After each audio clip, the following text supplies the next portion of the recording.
It's official. Yeah. Non-stop. 24/7, 365.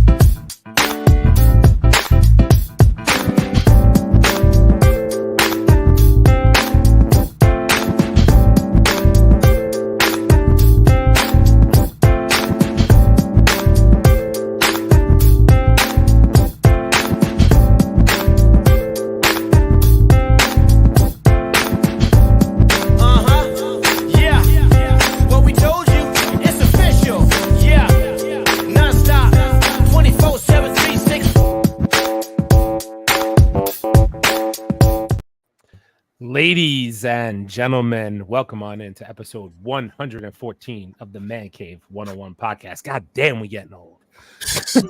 Long in the tooth, bro. You long in the tooth. 114 is a lot. I just said that out loud. I was like, damn. Happy belated May the 4th be with you. Happy belated free comic book day. Hope y'all picked up your free comics this past weekend. Oh, facts. Shout out to Vector Comics, Jersey City, man, had their first free comic book day.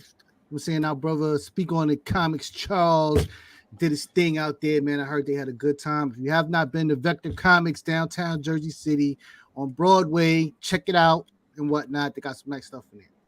Word. And of course, we got a lot to talk about tonight because we got casting rumors, we got costume reveals, James Gunn, DC, all that good stuff.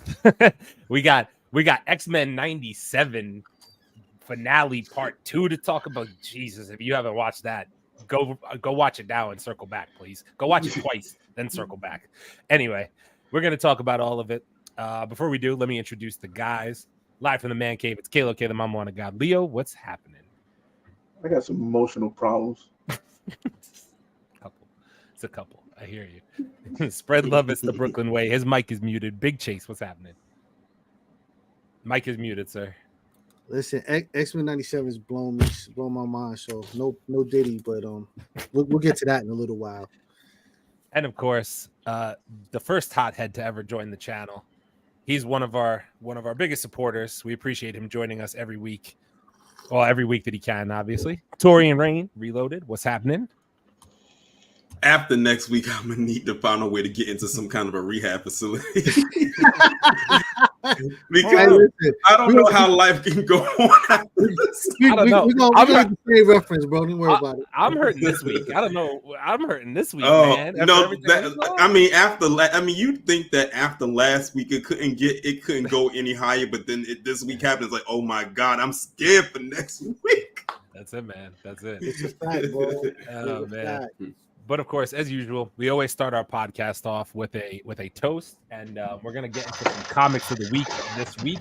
Salute, gentlemen. I don't have a drink, but I have a smoothie, so I'll Is that the Tropicana? Tropical smoothie. The tropical smoothie. Their smoothies are fire. They are indeed. They are indeed. Leo, take it away with your comics of the week, my friend. Welcome to the Mancave101 Comic Corner. Here we go. Hello, everybody. This is what we do every week. We tell you what comic books to pick up. So, and this is also my punishment, and it's also written in my contract that I must do this for some reason that I haven't read yet. So, these are the comics that we tell you to pick up, and it's also my punishment since I'm horrible with names. I've always been horrible with names. I have to drink every time I get a name or artist or a writer's name wrong. So if you'd like to join along, hey. Yeah, if you're terrible with names, this is your punishment too. Yes, it is. All right. The first book on the chopping block is Blood Hunters Numero Uno. All right. So this is a book. This is going to have the first team up appearance of the Blood Hunters. It's going to be Dagger, Manwolf, and Hawkeye. So, and also this book has 2 variant covers. The writer is Christos Gag. Drink. Gage. Gag. What is this? Sorry, my algorithm is fucked up. No. Right now. Gag, no Diddy, right? I don't kick shame. I don't. No Diddy, Gag.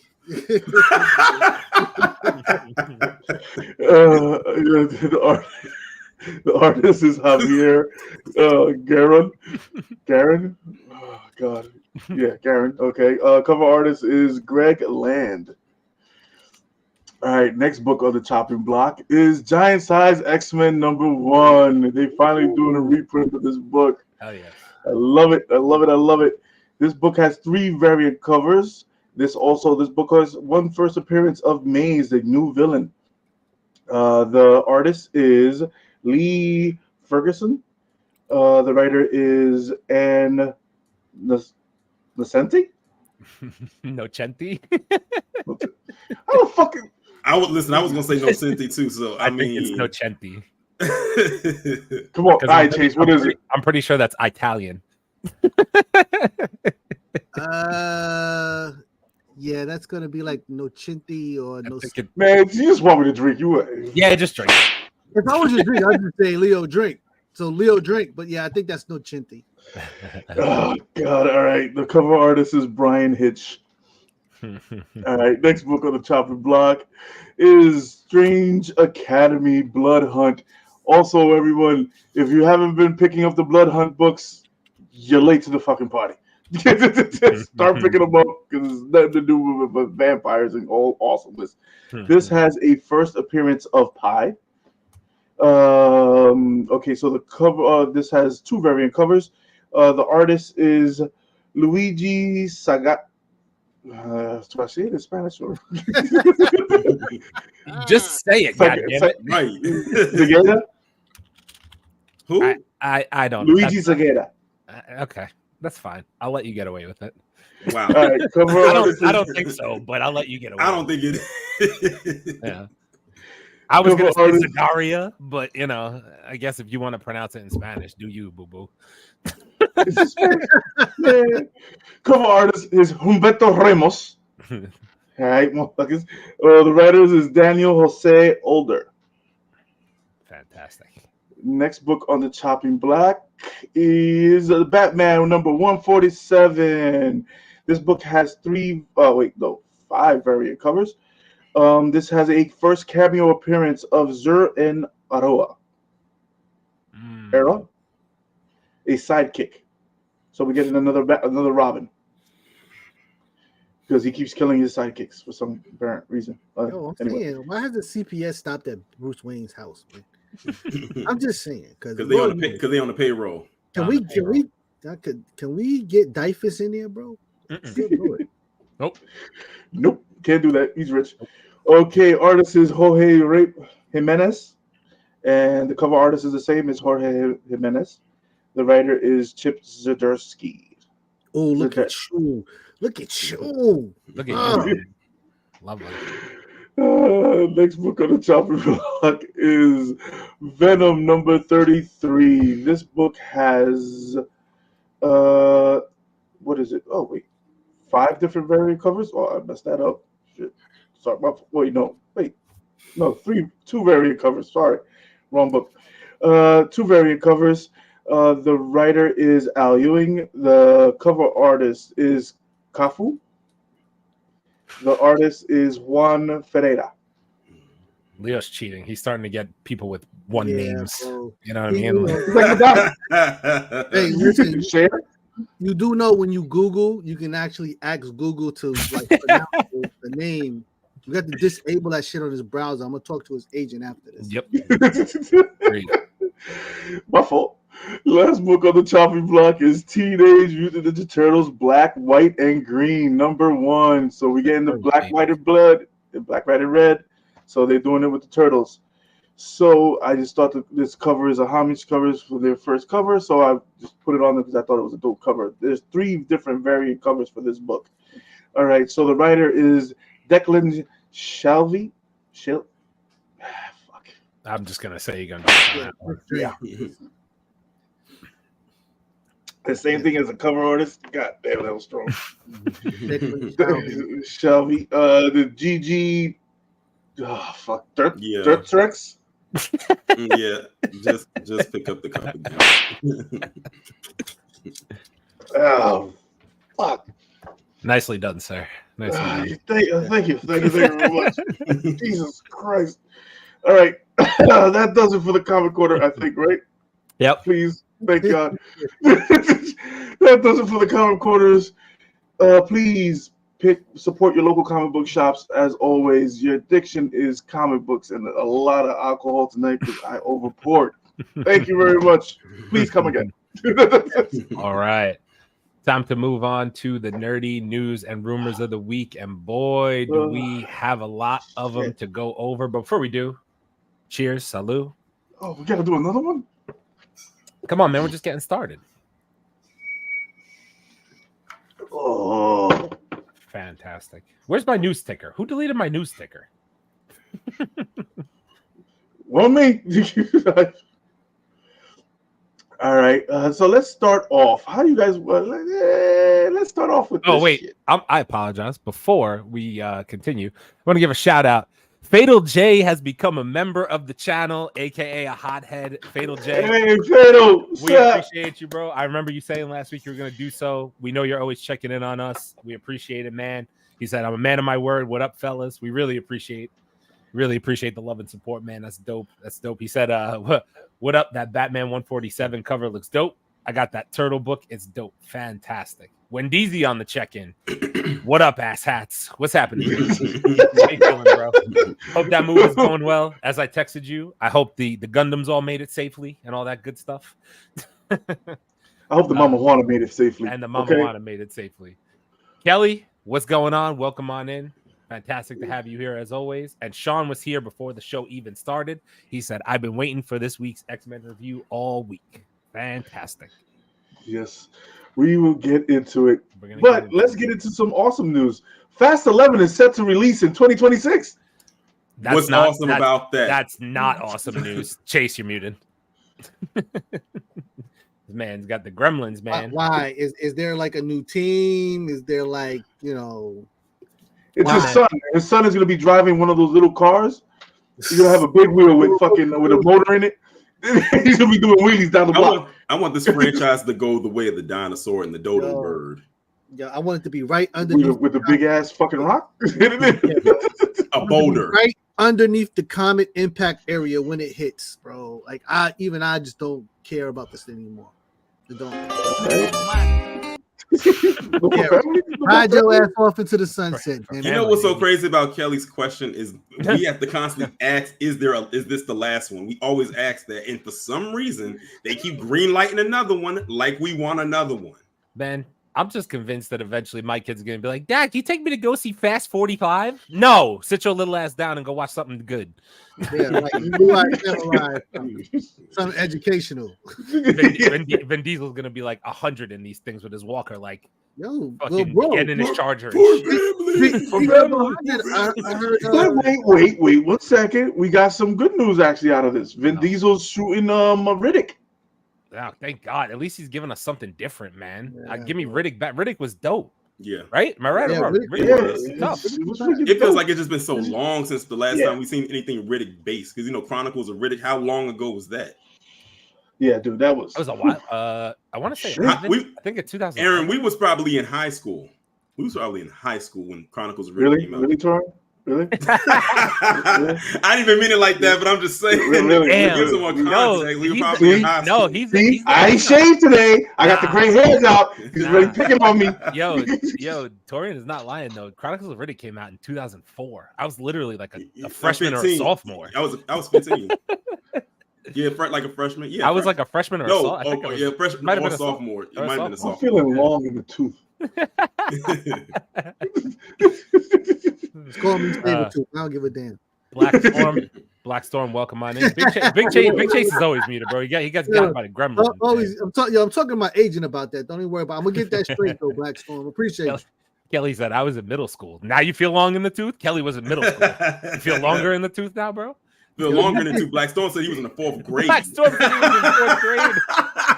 Okay. What the fuck, man? Okay, Blackstone, we need to check your permission slip to be here, bro. Riddick was dope. Riddick was dope. Riddick 3 was a banger. Yeah, Rick 3 was a banger. Man, that's facts though.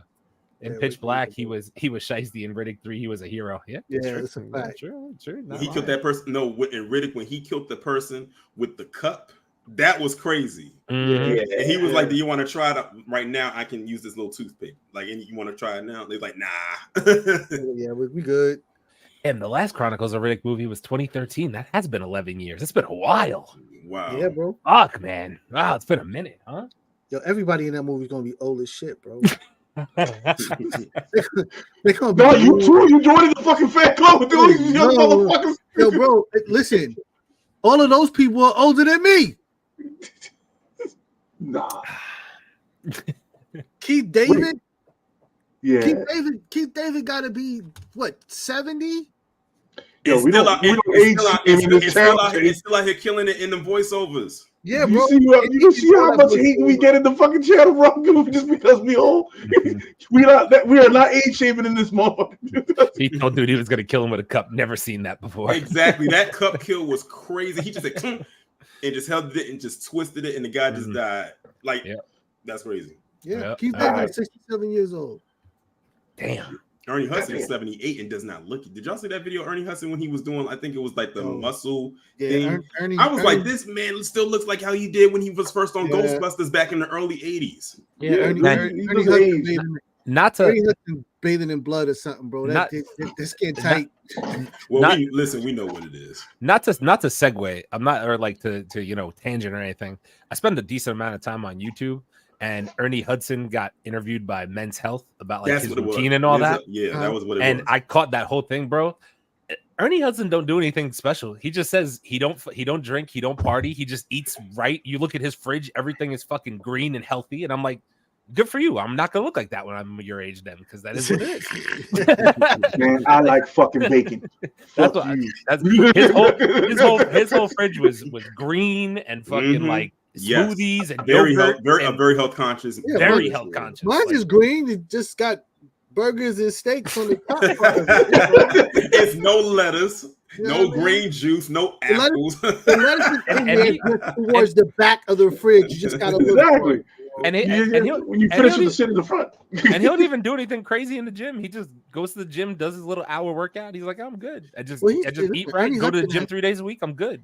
Yeah, Ernie Hudson has always been in shape, bro. That muscle memory is different. For sure. I wouldn't be surprised. For sure. Like Fatal J said, smash the like button, please. We appreciate smash that like. It's a fact. Yes. We appreciate you, bro. Because Ernie Hudson is ripped too now. Yeah, he's ripped as all hell. Yeah, he really. Ernie Hudson looks 48. Take care of him. He does. He does not look almost 80. Men don't like, yo, I can't believe he was almost 80. I was like, what the hell, man? Like him, Angela Bassett. I'm like, how the hell are y'all are not that old? There's no way. I said we know the other way. Yeah, well, yeah. Woo! All right, let's see. Let's bring up some good news, some old man straight news. Giancarlo Esposito has joined the fucking MCU, ladies and gents. Officially. So it's a secret role, right? Obviously, yes. So we don't know what it is. I put some pictures up because there was some fan casting being done, but obviously, as you know, stuff gets taking it all the time. So apparently there has been a casting about Galactus. I'm assuming we're going to talk about that in a little while. So It's not Galactus. So then somebody said he's going to be freaking in Spider-Man.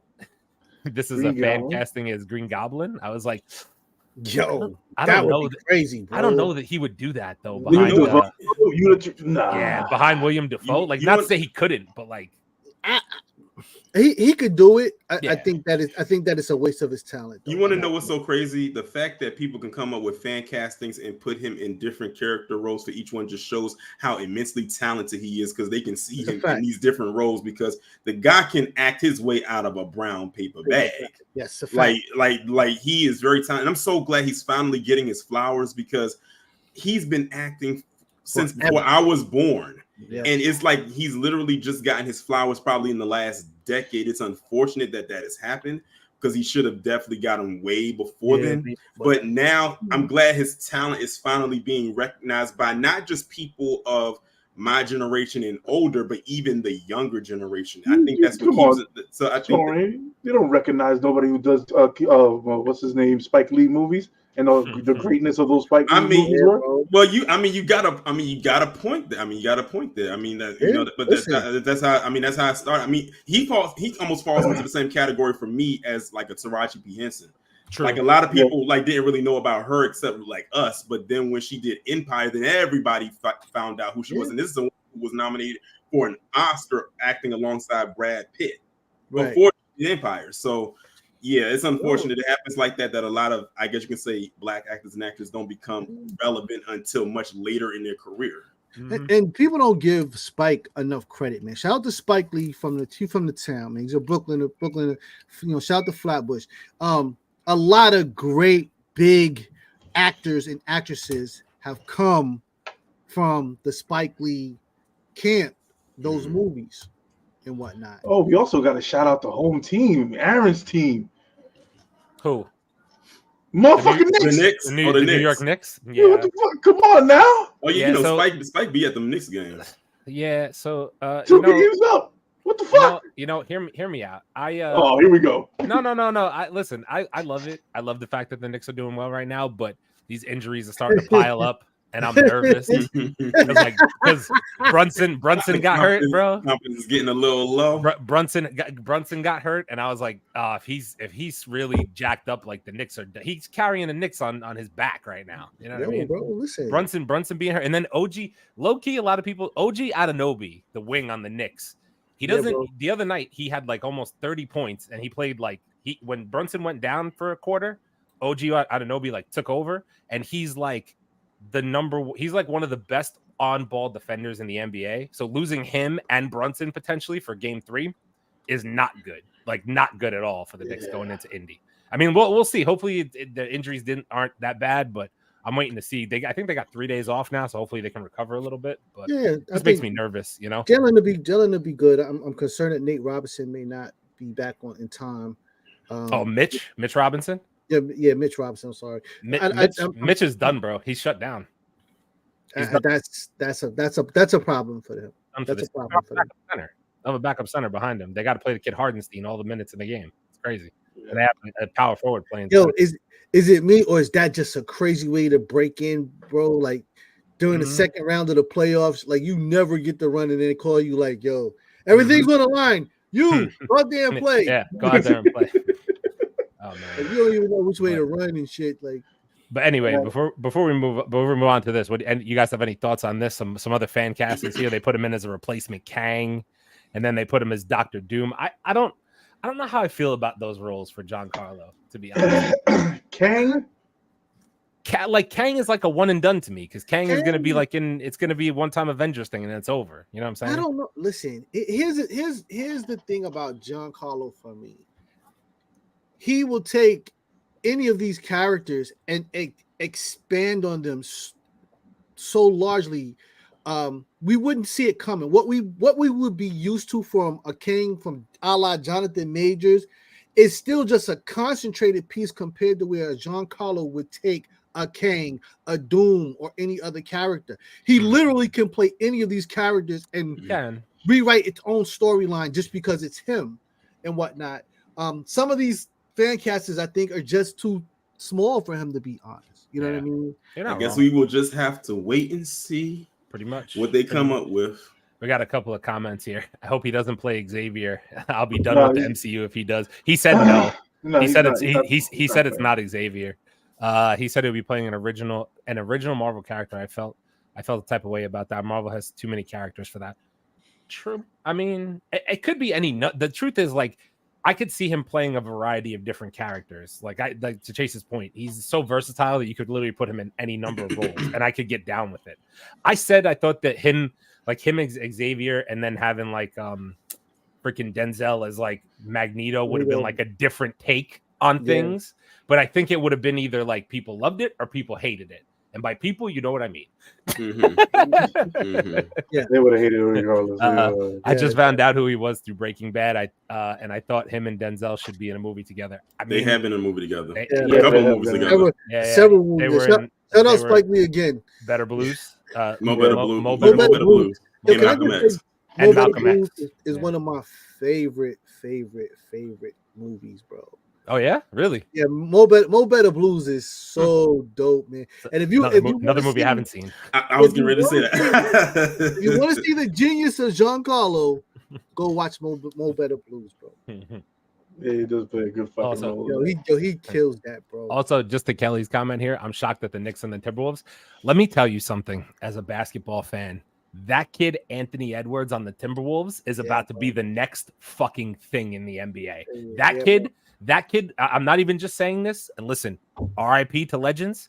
When I see that kid play, it's like watching Kobe. I'm not fucking with you. It's like he has a killer instinct in his eyes that makes me reminiscent of Kobe Bryant. I'm not lying. And he's 22 years old. Terrifying. Okay. Terrifying. Let me tell you. I don't quite know if he's Kobe yet, but I get you saying with the energy, though. Like, listen, at this point, he has become an X factor that is causing Denver to get kicked in the ass on a regular basis. So I definitely get what you're saying. Yo, Chase, again, not to tangent. Let me just tell you something. There are certain players in this league, superstars, who don't have that tenacity about them. I'm not naming anybody specifically, but there are superstars in the NBA that go up there and they put up their lovely numbers and this, that, and the other thing, and they average a lot of points. LeBron James. And you know,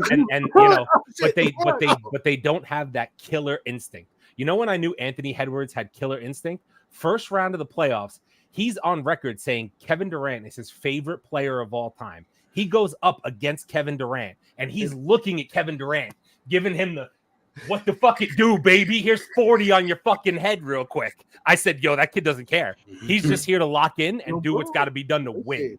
And that's what I'm talking about. The one thing that you have to do when you're good and you're going up against your heroes, bro, is you got to show them no respect, bro. You got to ball all the way out.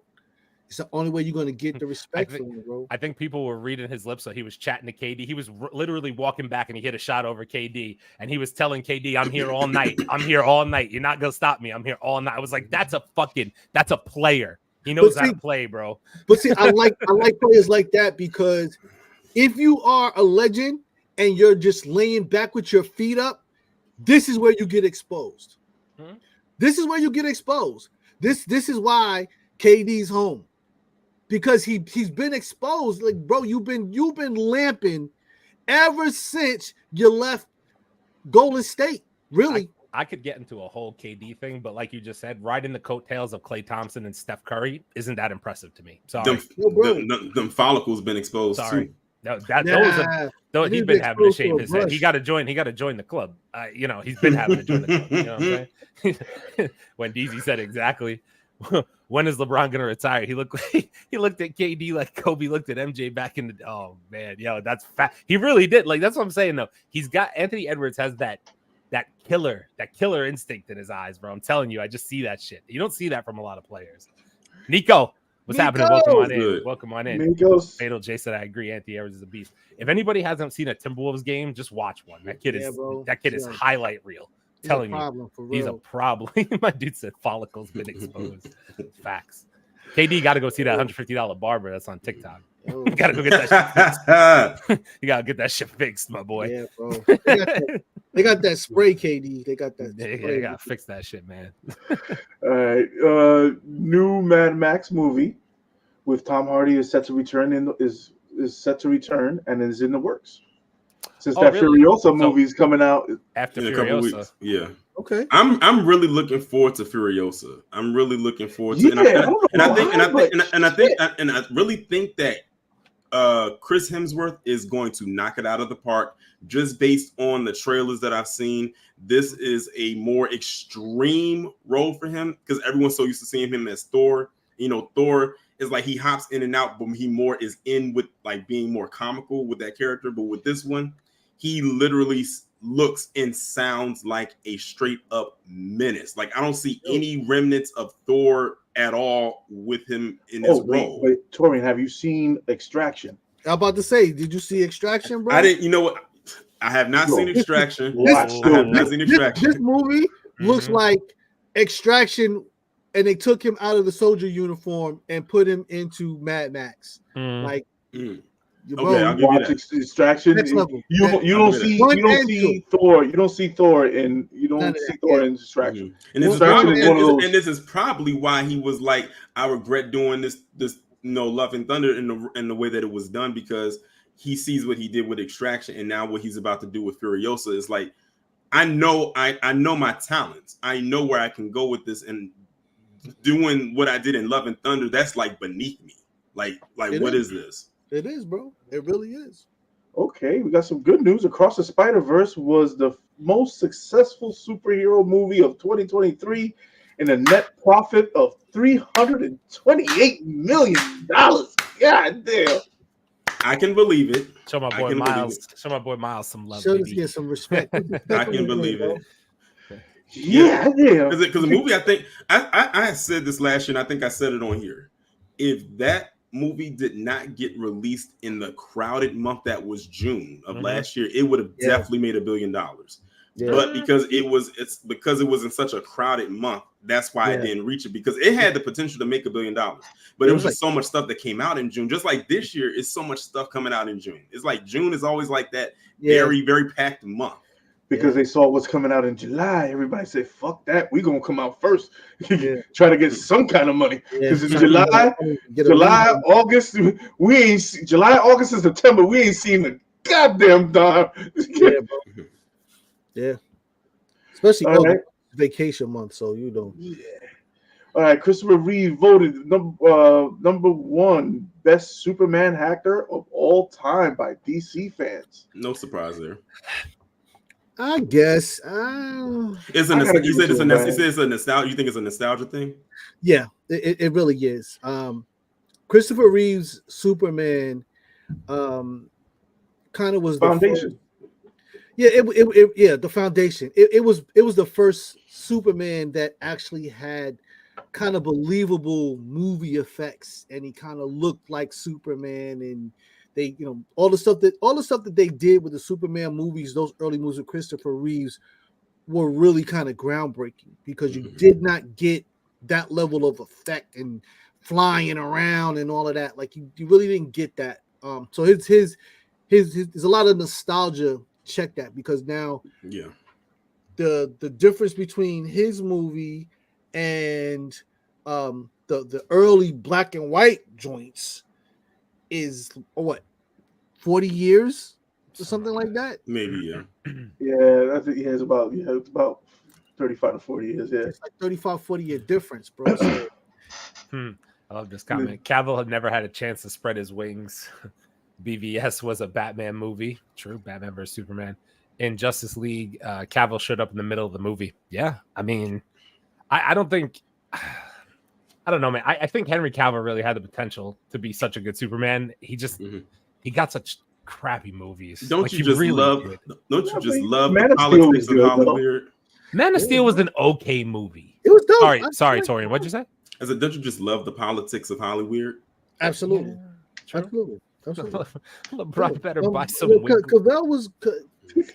Cavill easily could have been the most iconic Superman ever. He unfortunately came at a time where the politics and the transitions were happening, and it wasn't in his favor. And I feel like they kind of hated on him for that and whatnot.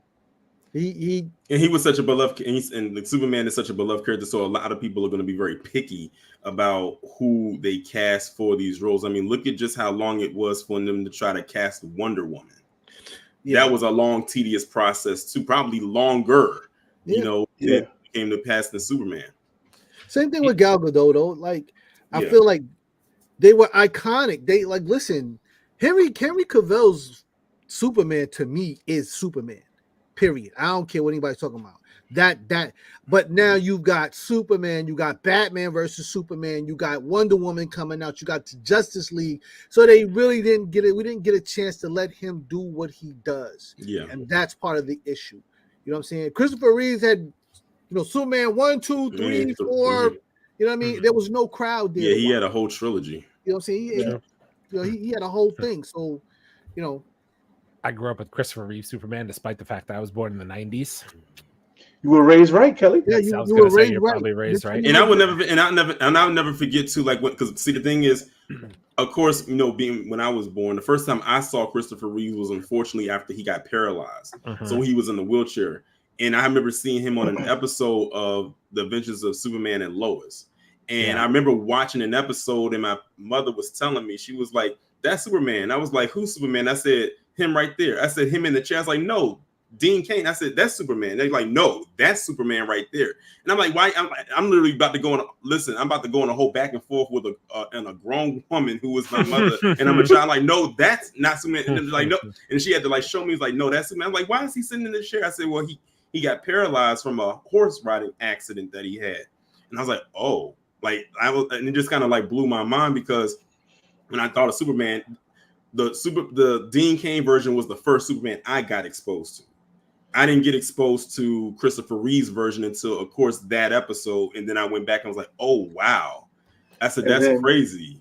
And when he got the rumor was, before he got hurt, they were going to break out the Justice League under him, like it was supposed to be broken out way back then. So it was like he got hurt, everything just stopped with Superman until and when I heard about that injury, it's like it makes me like clench up, like every time when I hear about that injury. Riding the horses, bro, is not an easy fucking job. I think Henry Cavill's doing all right. He got cast in the MCU for a role. He's making Warhammer 40K. I think he's gonna be all right. He's out here making his own PCs. I think he's gonna be all right. You know what I'm saying? He's living his best nerd life right now. Yeah, bro. Let me tell you something. Warhammer is probably gonna be a dope fucking movie whenever that comes out. I'm assuming it's not till like 26. Some shit like that when we'll start to hear about it. But that movie's gonna be dope. Did y'all see that video that he did? I'm sure y'all probably did, but it was during the pandemic when he made his PC. Oh yeah. I think the craziest part about that, besides him actually building the PC, was the fact that he built the PC with a Barry White song playing over it. I'm like, I was trying to figure out what's the correlation of him playing the Barry White song while building his PC. I was not expecting that. He's a nerd. He likes weird shit. It was a weird combination. If there's one person who's a nerd, Henry Cavill is a goddamn nerd. Yeah, I think the people I've seen act in movies that are actual nerds in like nerdy movies, like Aman Vellani, man. Both of them are nerds to their core. You know what I'm saying? People sleep on Dean Cain. He was a cold Superman too. That probably could rival Reeves. Ooh. I don't know. Dean Cain. I said Dean Cain back in the day, I could rock with him, but nowadays as a person, I can't. Like he has a lot of controversy. Controversy. Yeah, no Diddy. Dean Cain always seemed to me like he should be on a Superman pinup or something, bro. He seemed like the dude you find in the middle of Playgirl. That accent still sends chills down my spine. Exactly. Crazy. Like every time I hear about it, it's like, oh my! I couldn't have imagined like people there and actually seeing that happen. Yeah, that's crazy. All right, so since we're talking about Superman, Aaron Senor, let's bring the fucking pain. All right, let's bring the fucking pain. For those of you that don't know, and I know for a fact that Fatal J knows because I happened to watch his video earlier on this. So James Gunn went out there and put out his first picture of Superman, aka I'm gonna say his name correctly, I think, David Corensweat. Yes. I'm gonna say his name correctly this time. Sweaty corn. And we get a first look at the outfit. And listen, we want to show y'all, and we want to give our opinions. And right, so okay. Go ahead, have it first. Here's the Easter egg that I got. Shout out Speak on Comics, Charles. So if you like, first of all, let me just say I absolutely hate the fucking suit, bro. That shit, that shit is terrible. I don't give a fuck what nobody say. But if you look in the back, the little pink with the sun, I was gonna say it's supposed to be the secret villain who is Solaris and whatnot, who is actually like a future entity that was created by Grant Morrison, which is allegedly by most DC readers a big deal. So this seems like this is where they're going with this thing, right? But I thought he was gonna have the little cape. This is definitely not the little cape. We can see it draped on the floor. This is the long cape. But what happened, James Gunn? I thought you were going with the books you were reading. They heard the voice of the people and said, "Get that cut off shower curtain out of here." I don't know why. That was a fake. That was a fake thing we saw. Yeah, that thing. It was, or was it the people that just said, "Hey, you're fucking up, James Gunn again, and you better go on and change it." And try to get him a suit that he could try to fill in, but it got more wrinkles. So this is just a promo. So this is that suit looks like it's been in Jaws' mouth, bro. This is James Gunn's first promo picture. Just a promo picture. Yeah, I don't know. I don't. And what's going on with the suit? Like, why does it look dirty on the left shoulder? Like, I can tell you that. Listen, this is just from me. I don't like the suit. I don't like the S. I really don't like the S. The more I see the logo, I just dislike it. I'm not even trying to just be a hater because I know we bash James Gunn a lot, but like I just don't like it. Like I liked Henry Cavill's suit better. That's me personally. I liked any other suit they put Cavill in better than this. When this is cleaned up because that suit is dirty in this picture for a reason, like I said, I think James Gunn does everything for a reason because he's one of these guys that seems to post things a certain way for a certain reason. When the suit is cleaned up, it's going to look very bright as opposed to Henry Cavill's. Like it's not going to have that dull navy. Like you can actually see it's going to be bright and blue and red and yellow, like, super bright when it's clean. But the whole thing about the background. So I'm give kudos here, and I'm going to bring up Fatal J's comment in a second. But I went and watched his video, and then I actually was like, because I don't tend to have the most knowledge on Superman. Just to be, full disclosure, I've said this before. Superman is not my favorite hero. And he's the OG, the classic. He's the first. But the fact that Fatal J actually posted a video and said that part of this was that they're blocking out the sun, and the Superman that we're seeing in this video in this promo art is actually a depowered Superman. Made a lot more sense to me. I was like, okay, now I think I get what James Gunn is trying to do because it's part of the comic run. There's still no excuse for him putting on red rubber duck boots, bro. Like I don't give a there's just no excuse for it, bro. Yeah. My man got Wish on blue tights. Why is there wrinkles? Yo, it's promo art, bro. He didn't have his steamer out that day, bro. And it looks AI generated at that, bro. That's the crazy thing. Like it looks AI generated for yes, it does. It does look and a bad AI also. It's like a beta or something. I think if this is James Gunn, I hope this is not James Gunn's promo art. No, it is. It is. It is. It's James Gunn. So he paid for this. Yeah, he put this out. Yeah, DC paid for this picture to come out. Yes. Yeah. This was on James Gunn's official Twitter, X, whatever the fuck it is. Yeah, I think so. Yep. By the way, it's gonna do better numbers than Fantastic Four. I still don't believe they should have released both these movies in the same. I'm sorry. No, they should. They should. They really should. Yeah, I'm sorry. Is that Earth 616, 315? Like, what Earth is that? Because it's not ours. Let's just be clear. But by the way, Kelly is going in on the comment. I gotta start bringing these up here real quick. Why does he look like he's getting dressed on a Monday? That's facts. He looks like everybody going to work on Monday morning. He really does. This is CW.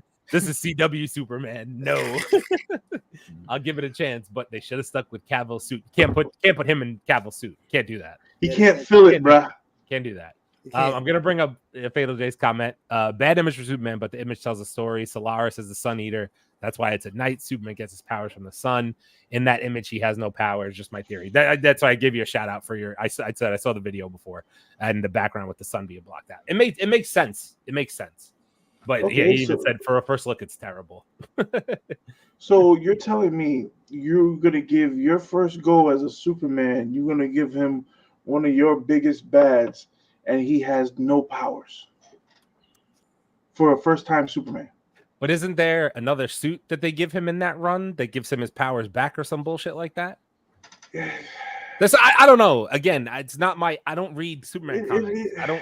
So basically, you're saying that you can have this as a villain, but not this early. It just seems like it seems like a weird first Superman movie. From what my understanding is, this is like their version of a Galactus type character. So this is what you're going to come with if this is what you're going to come right out of the gate with. Where exactly do you go from here? Because to me, this is the time to bring in, Bizarro and some of the other people that will give you a chance to flex. Like, he's got to go completely cosmic at this point. He's at a point where there's no yellow sun because Solaris eats the sun and change the colors of the sun, which I don't know. Listen, I want to down James Gunn because he's done great things with GOG and all of that, but I don't know, bro. This whole thing just looks weird to me. Wait until the Super Bowl when they drop the first teaser. I'm standing on that they're going to drop the first teaser on the Super Bowl, and the same with Fantastic Four. Mm-hmm. It's going to be interesting. Sean said, "I'll pass on another Superman movie." Cavill was perfect. I don't blame you, bro. I feel the same way. Yeah, he gets another suit, brings a little of his power back. Yeah, see, I do it with something like that. This will make Man of Steel look like it won an Oscar. Kelly's going in, man. Kelly's upset about this freaking look. Dude, but he's right, bro. It looks bad. You know what this reminds me of when he's putting his boot on? I feel like the theme song to Mr. Rogers' Neighborhood is coming on. Would you be mine? Would you be mine? Neighbor. Like, he literally looks like he's about to take the hood off and show off the shoe poop and put it right back on the spot singing "Will You Be My Neighbor?" Why you gotta be so mad on a Monday morning? He lost his powers, bro. What do you mean? And why didn't you wash your suit Sunday night, bro? Like, exactly. But if you lost your powers and you're going against somebody who can actually eat a sun, hey, Soups, you ain't got no wins. Well, at least they gave him a longer cape. I mean, we have to find one pro in all of this. They gave him a longer cape. It's probably dirty. It smells like disappointment. If they make another Superman, will they do Batman? So the rumor has it right now for James Gunn that he gets basically at this point he's locked into this Superman movie and then Batman. God damn it! Which one is it? The Brave and the Bold. He gets locked into the Batman. One of the best stories of Batman. A great Batman story. I was gonna say so, but again, you know what? Listen, I'm gonna leave my piece here. Everybody wants to rave about this, and James Gunn did a phenomenal job with the Guardians of the Galaxy trilogy. This is the first time we're seeing him actually have to run it from the ground up, a full thing. Wait. Guardians of the Galaxy 2 is horrible. Agreed. I hated Guardians of the Galaxy, but as a trilogy for 3 movies, he did 1 was really good, and then 3 was pretty damn good. Just saying, 3 was a good ender. 3 was a good ender. The middle was mediocre to me. Some people like it. I never did. But and then the only other thing he has is Suicide Squad as a superhero movie, and people love that movie. We don't love that movie. People do love that movie. Fucking one. That's not one for me. I didn't say I love it. I said people out there. The Suicide Squad had a following. Like people everybody that really loved it, and the numbers showed. I'm just saying. Yeah, people are stupid. But to me, James Gunn's track record, that's why I said, like, people are like, oh, it's James Gunn, give him a chance. Yeah, I'll give him a chance, but his track record to me is 50-50. I like Brightburn was good too. Brightburn was good too. Yeah, I had no expectations with Brightburn, and I actually liked it. Yeah, Brightburn is a Superman movie we should have got. When, to your guys' point, when this trailer comes out, that's gonna give me an understanding of I'm gonna go give it a shot. If the trailer looks ass, I'm out. Like, that's it. Well, it can't be worse than The Flash. Well, according to him, The Flash was one of the best superhero movies ever. So, right. I'm just saying. We got some more. Soups and Batman are 2 of my favorites. I feel a way about Kingdom Come S on the chat. Yeah, that's what like. I don't like that fucking Superman logo. I really don't. I don't like it at all. A lot of people forget Gunn played a big part in Brightburn 2 and Evil Superman. That movie was dope. Yeah, true. So is James Gunn a hit and a miss when it comes to movies? To me, he's a hit and a miss. Depends. That's what I'm saying. So, and this is the first time you're giving him the keys to the kingdom. Like, imagine You're giving him the keys to. Imagine if he had to do basically kind of what Kevin Feige does to an extent with the MCU. Not maybe oversees everything because he's so directly involved, but you're giving him the keys to the major players, not just Guardians of the Galaxy. You're giving him the keys to everything. You know what I'm saying? But the thing is, if I'm James Gunn, right? I brought out the Guardians of the Galaxy, and made them a fucking thing. So if I made an unknown person and made it a thing, why would I start off with somebody who has more than 50 years of cinematic fucking awesomeness of trilogies and movies? Yeah. Why would I start there? Why don't I say, hey, let me start with Batman Beyond? I don't know. If James Gunn really wants to impress people, and by the way, when I say people, I'm talking about me. I can't speak for anybody else. I'm saying me. James Gunn, Greenlight, John Stewart, Green Lantern. Woo! They're not ready. Icon. They not ready. You fucking crazy. They not ready. Or Static. They listen. James Gunn hears you and he rebuttals you with the Jurassic League. Yeah, listen. I love the list, but listen, the truth of the matter is that a lot of hardcore DC subscribers are from a certain club and they would storm the gates. You know what I'm saying? If he did that before he did this shit. Just saying. He has to get this shit out of the way for the core audience. Let's finish out these comments here. The soundtrack is better than the movie. Suicide Squad, agreed. Leo, Thanks. This is gonna be one for you. Suicide Squad with Will Smith was my favorite. Kelly said that. Kelly, take the one in stride, Leo. Just take the one in stride. That's got to be one. That's fucking one, Kelly. That's got to be one. Kelly, I got one question for you. Did you like Daredevil? Oh, Ben Affleck. He means Ben Affleck's Daredevil, by the way, which is now on Disney Plus. If anybody's interested in going to watch it, no one's interested. Like we could have left that little detail out. If Superman 2025 does not do 800K to $1 billion, DC is cooked. It's not going to. DC. I think you mean 800 million because of 800K. That's a flop. That's a flop. Yeah, 800 million. Yeah, I think that's what you meant. Sorry, I was reading. But here's my thing: DC fans don't go see movies. They don't. It's proven. They don't go see movies. So if them making $1 billion is going to be tougher than people think. You want to know so crazy? They don't go see those movies right there, but they'll go see the Elseworld ones. That's why the Joker made $1 billion. True. Yeah. And also the Joker was a fucking movie. So really, it's only 3 movies they saw. If you want to be technical, Joker, which is not part of the main DC storyline, Aquaman, because that made $1 billion, and you could throw Wonder Woman in there because it made almost $1 billion.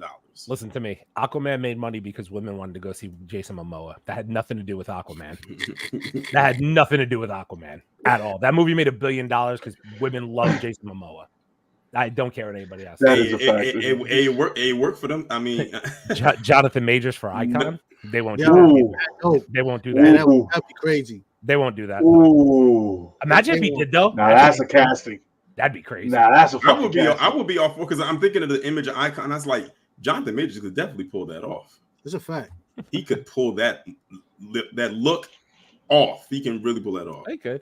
I wish there was a Batman Beyond. I remember being 8, was eating goldfish and a juicy juice watching that show. Oh, Kelly, it's funny you say that because there was a Batman Beyond that was made and offered to James Gunn by the same people who made Spider-Man Into the Spider-Verse and Across the Spider-Verse, and he hasn't greenlit it, but it's just sitting out there. And it looks so good. It looks so good. But James Gunn doesn't want to greenlight it. So yeah. But Jurassic League, keep that in mind when you see the Jurassic League. Don't worry about it. It's going to be all good. Yeah. Oh, Fatal J, we're going to talk about that in a minute. I see your comment. Go ahead. Star Wars Phantom Menace re-releases takes second place in the domestic box office. Nice. After 25 years. After 25 years, huh? Released, they got 8 mil just on the back of fucking Jesus Christ. Really? Wait a minute. Hold on. So if that movie came in at number 2, what was number 1? It made actually shit. That was just the first day. Fuck, it made 14 million over the whole weekend. God damn. Wow, you would really? think that this movie just got like was a boy. If it was a brand new movie, way more than that. But yeah, shout out to it. I remember seeing that. I remember my dad taking me to go see that as a kid back in '99 when it had came out. And my dad wasn't even a Star Wars fan, but man, when that Darth Maul scene came up, him and Obi-Wan and Qui-Gon, he leaned up in his chair and he was just like locked in. Like when we left the theater, that's all he could talk about was just that fight was between those three. Shit. All right. And let's see. In real world news, Japan introduces the first 6G device. It is 20 times faster than the 5G. Is it that time already? Good Lord! Like your cell phone is about to go up to $2,000 to purchase that bitch. Yes, right. A figure for every G. Yeah. So I hate to tell all you folks still walking around with 4G, but that'll be me. Wait, is it me? Yeah, it's me. Your days are numbered. So just so days are numbered. Okay, so we got some really crazy. We got some good news. Marvel will now only release 2 to 3 movies and 2 TV shows per year, as per Kevin Feige. I heard about that, and I'm glad they're doing that. I'm so glad they're doing that. It's called quality over quantity. Please. Yep. Because if everything that I see is on par with X-Men 97. I'm locked the fuck in. And the thing is, I don't even have to ask if Deadpool is going to hit. It's going to. It's going to. This will probably be one of Marvel's best years, content-wise, in a very long time.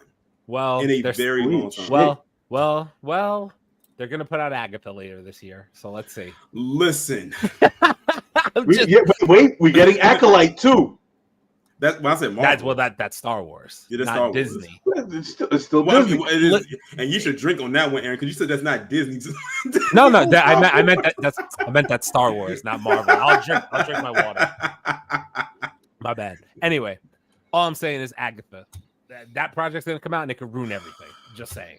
You don't like white dog shit? Okay, wait a minute, hold up. Are you sure? Wait a minute, are you sure it's this year? Are you sure it's not January? I think Agatha comes out at the end of this year, similar to what they did. So we're gonna end on a down note. Let me see. I hope, man. Look, do not end on a fucking down note. Please do not end on a down note.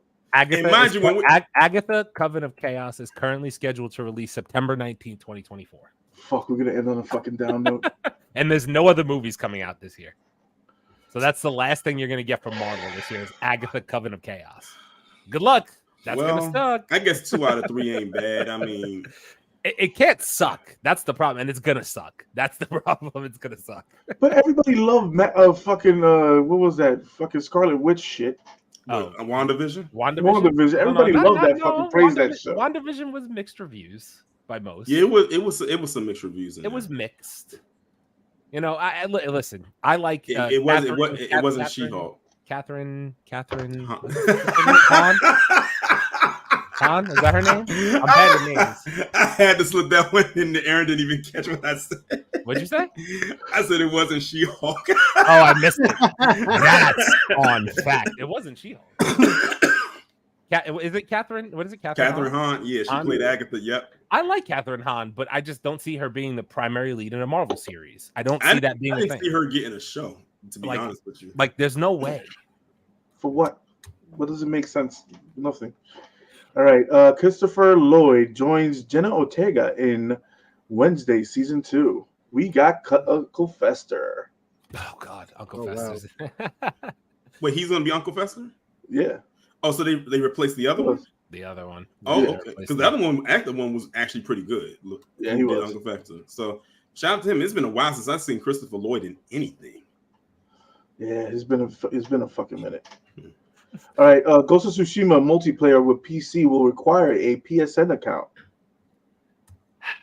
I don't know why there's so much I get why there's controversy about this, but did you hear the whole thing with Helldivers too?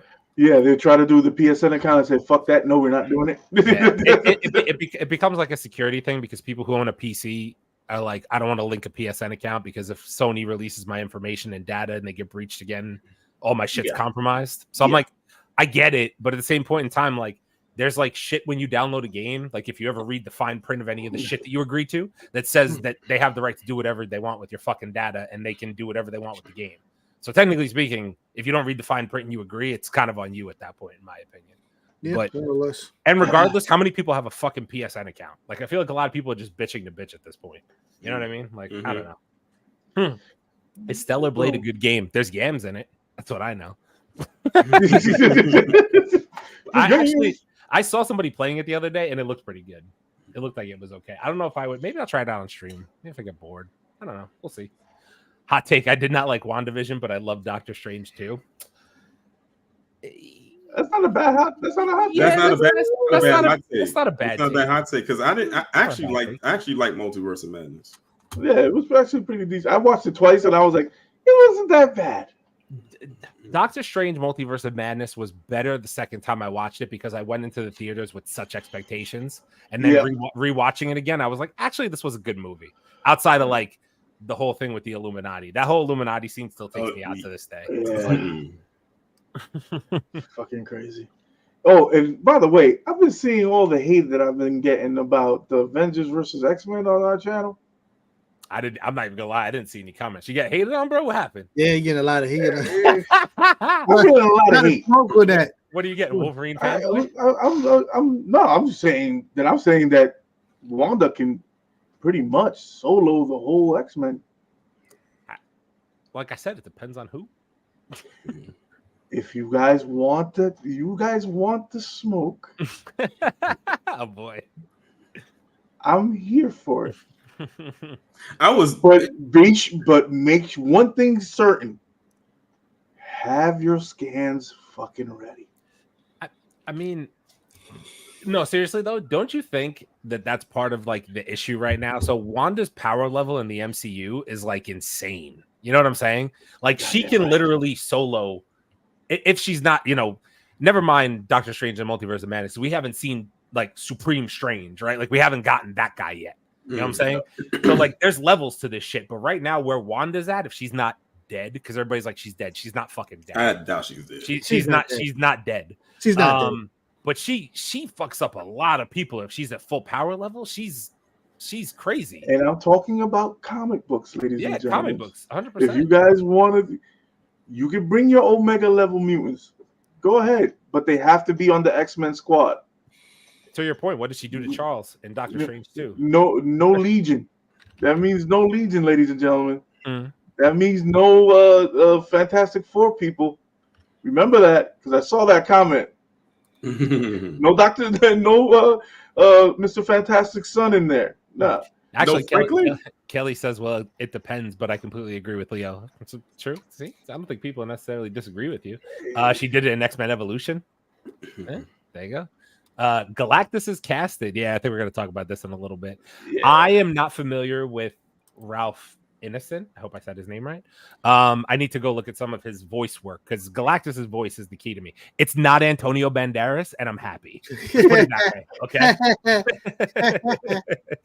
Full power Wanda makes mutants regular humans. Ooh, there you go. See, that's something I didn't know.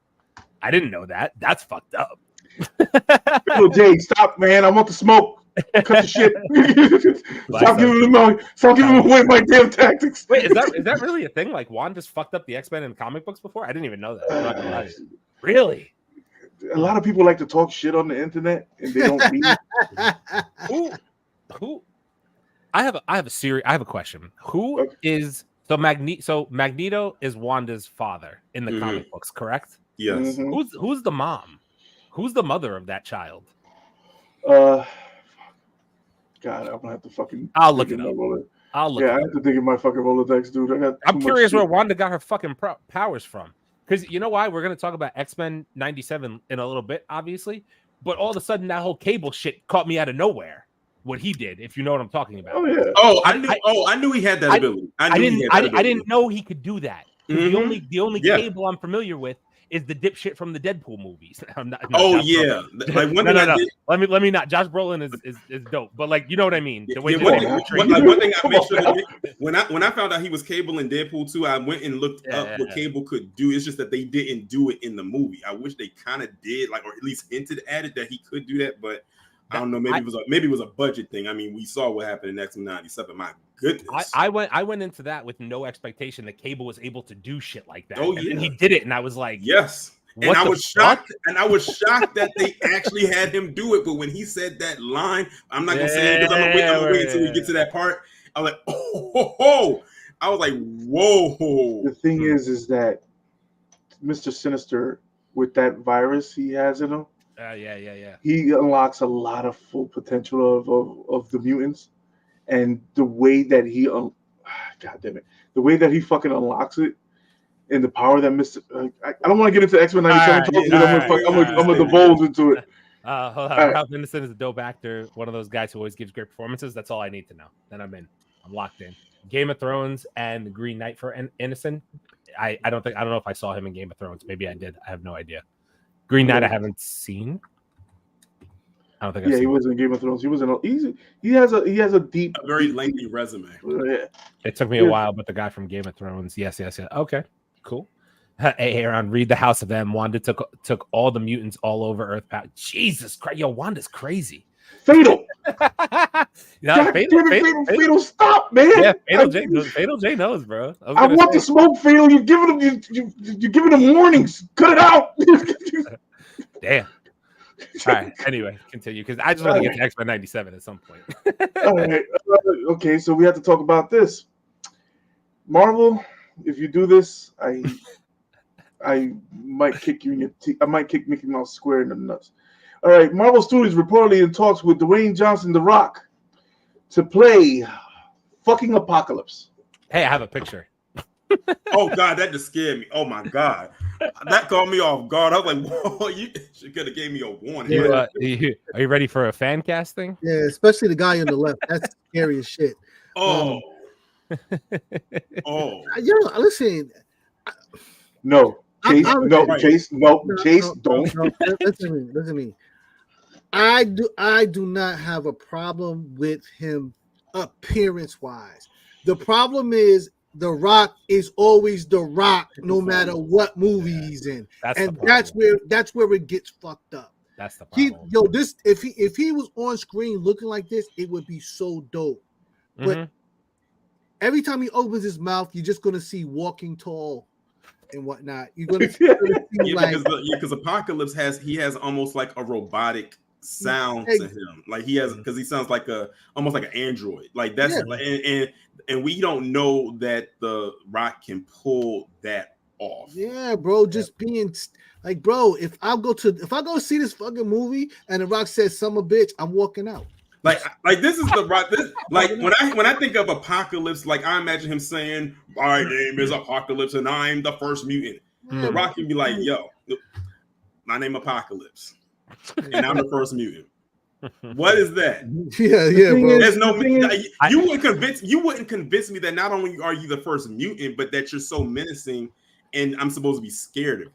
Yeah, bro. Like Apocalypse is his presence has to be there, and I just don't know that The Rock can give that, because it requires for him to not be who he is, and I just don't think he'll give that up. If you paint him purple, he looks just like Ivan Ooze. This is one of my favorite supervillains. Okay, you can't fuck this up. This is Apocalypse we're talking about. We already got Ivan Ooze with fucking. What the hell's his name? That's not Oscar Isaac's fault. Just saying. It's not. That's Fox's fault. I blame them for that. But we can't have another fuck up with this. Not with live action X-Men. You can't. You can't have another fuck up. You cannot. This is almost on the level of you fucked up the Dark Phoenix saga. You fucked up. You fucked up the Apocalypse saga. Okay, Fox. I'm gonna count them down. Dark Phoenix, Apocalypse, and what was the other saga that they fucked up? God, what was that other saga? The first Magneto, the first X-Men, Very first X-Men. The Magneto saga. Yeah. When he turned into everybody from New York or whatever with the Statue of Liberty, that was the stupidest fucking take I've ever seen in my life. This is the time when I wish actors like Michael Clark Duncan was still alive. Oh, yo. He would demolish this role. Knock it off, bro. He would knock this role out of the park, out the frame. So it's funny. I did like a quick Google search on like actors who should, or like people who should play Apocalypse, and the names that came up, I was like, I'm very surprised by them. Somebody said Giancarlo Esposito. I think physically, obviously, it wouldn't be. You'd have to do full CGI. But Lawrence Fishburne, I don't know about that either. Voice. The voice. He has the voice. Keith David. Keith David also. They're talking about the voice. They're talking about voices. They're talking about the physical. I don't know, but because physically, The Rock is physically imposing the way Apocalypse is as a in stature. You know what I'm saying? That. Give me the mountain. Give me the mountain from Game of Thrones. Well, now you're talking about. I mean, that guy's freaking 6'9", bro, like 400 pounds. Exactly. I get Give me somebody who can bench press a Buick, an old school Buick. Not wrong. You know what I also said too, and I've said it before when it comes to certain movies, like with these superhero movies. Start going around to some of these gyms and see if you can scout a bodybuilder. I mean, if they can pluck Arnold Schwarzenegger out of Australia to have a movie career, and that man could barely speak a lick of English, and he carried that Terminator franchise since the 80s. What's to say they can't do that with somebody else to do a role like this? Put them in some acting classes, get them, they already got the size, and then let it be that. It doesn't always have to be this big mainstream star. I mean, I know why they do it, because they feel like that'll draw people in. But at the same time, you don't want to have a big mainstream star who seems to be very flat with their acting. If he does the people's eyebrow as Apocalypse, and Apocalypse doesn't even have eyebrows. Do you know the amount of fucking pain? I would literally punch the fucking monitor if I see it. Yo, he said the people's eyebrows. Look at that. Apocalypse don't have no eyebrows. Like, bro. That's just forehead. Yeah. Bro. And the problem is, he always has that same fucking look. Wait, I have a theory here, and I'm gonna get to a bunch of we have a bunch of comments on this, FYI. I have a theory here. What if Marvel does the ultimate fuck you to DC? You know how it was supposed to be Black Adam versus Superman, and that was all teased at the end of Black Adam and all that? What if they pull the ultimate fuck you and make make The Rock Apocalypse and make fucking Henry Cavill Cable?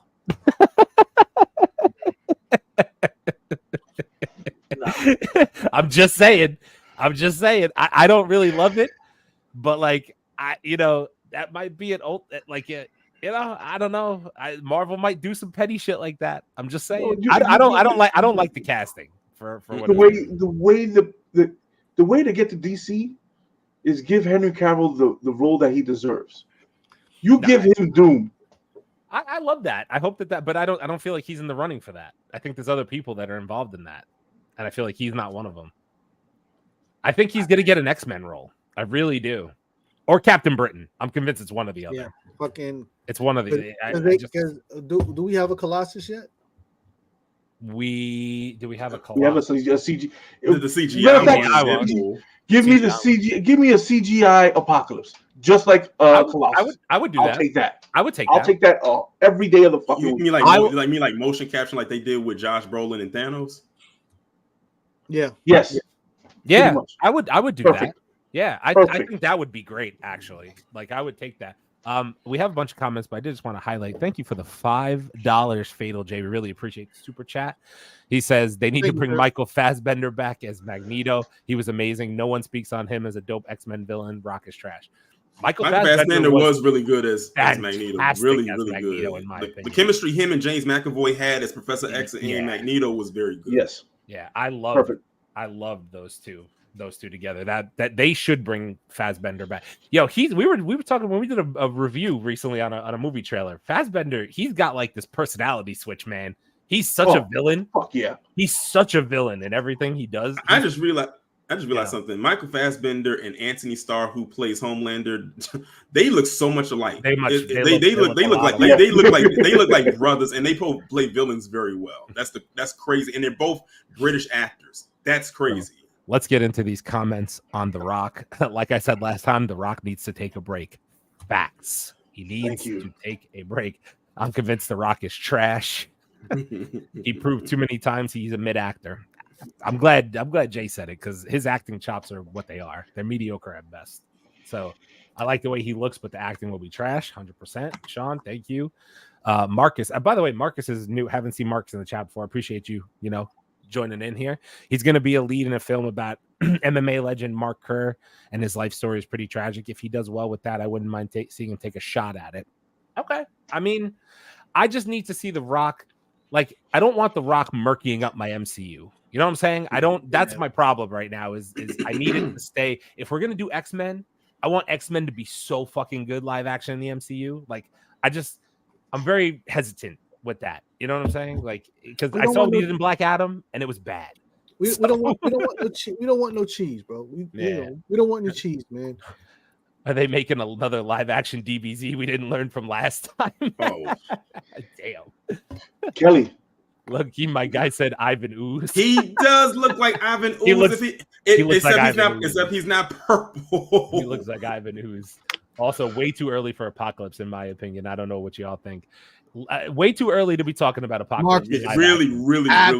I agree. Absolutely, bro. I want to see Sinister before I see Apocalypse in live action. I agree with Leo. Finally, I'd rather see Sinister. What he said. Yeah, I'd rather see Sinister. Yeah, what he said. Hi, Rachel. Welcome on in. Leo drink. That's what she said. Not from me. That's like her official first thing that every time she come in here, she's gonna put that Leo drink emoji up in there. Dark Phoenix was horrible. I never hated it. Yes, it was. No loath. And that was a movie that should never have been made. Yeah, never. I don't know who the hell they picked that Storm, but Lord knows. Marcus said Oscar Isaac was mini-me disguised as Apocalypse. Oscar Isaac is one hell of an actor, and I enjoyed him as Moon Knight. But he is not the stature to play Apocalypse. That's just what it is. Wasn't. That's just not his role. Yo, Alan Ritchson is Apocalypse. Reacher. What's so crazy about it is X-Men Apocalypse. That whole opening. If the opening of that movie was the tone for the whole movie, that movie would have been good because that opening was phenomenal. Like if y'all remember the opening to Apocalypse when he did the transfer, that was good. The whole CGI of that was fucking perfect.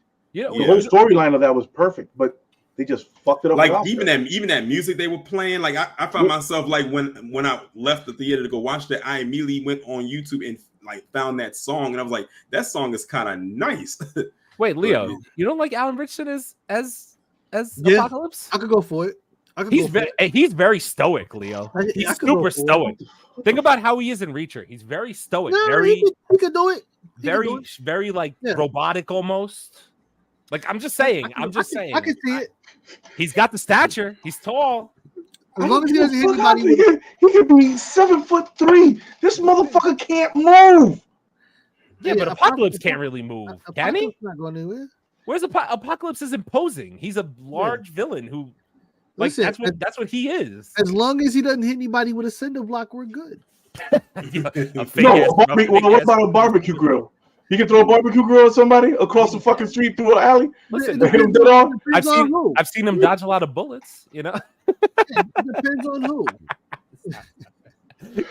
Cavill's gonna be Cyclops. Fatal J is sticking with Henry Cavill being Cyclops. I really don't know if you might be right, Fatal. I ain't gonna hold you. I don't know. He wouldn't be a bad pick for Cyclops. Yeah, to be honest with you, he wouldn't be a bad pick for him. Yeah. If they do the X-Men turn, that's what I'm waiting for.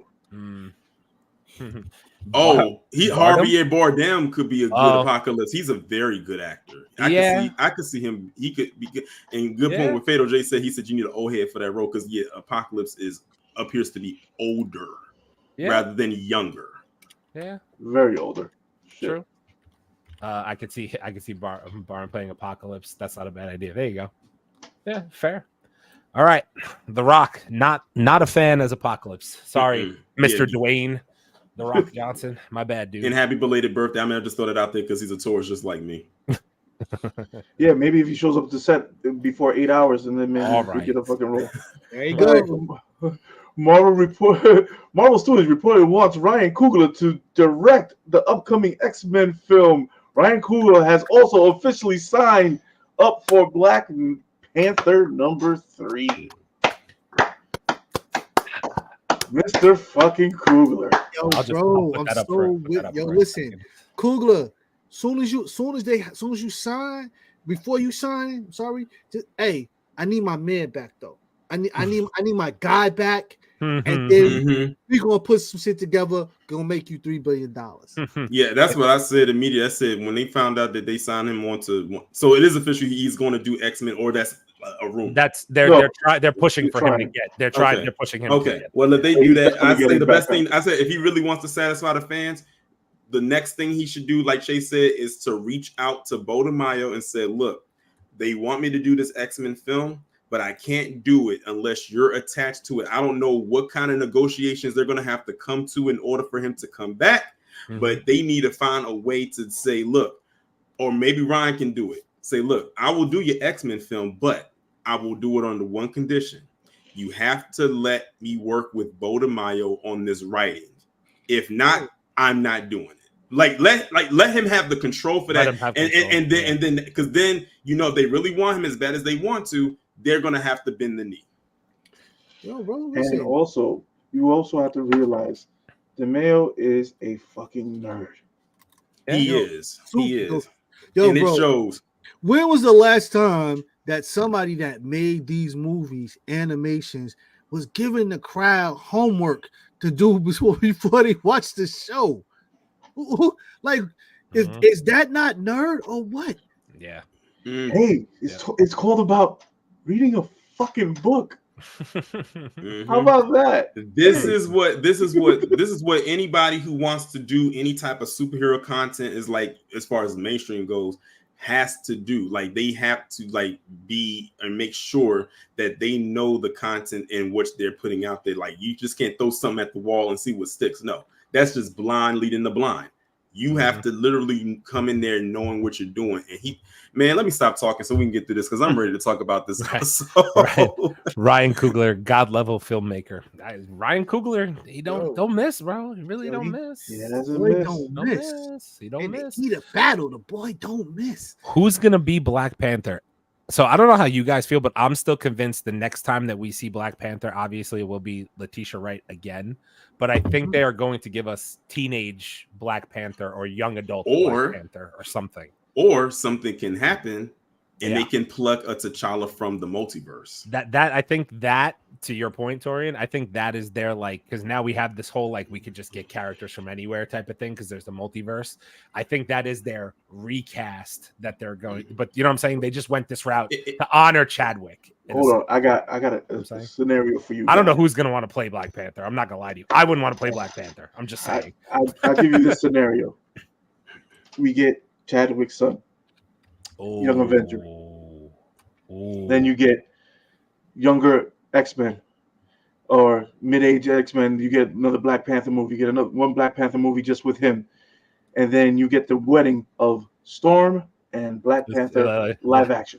That's what I need is Black and that's Panther what Black wedding. That I'm telling you right now, if they do if they do the live action version of that, because I'm gonna tell you something right now. When I first found out they was bringing Black Panther in here, I immediately thought of that wedding. That was the first thing that came to my mind above anything else.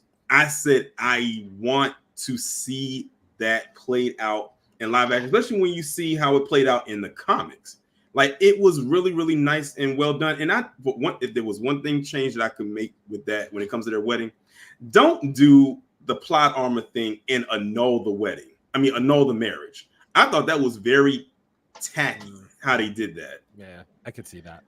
Yeah, and the Black Panther on his last issues has been getting a lot of heat because personally, I don't like the writing in it. It's a lot of double crossing.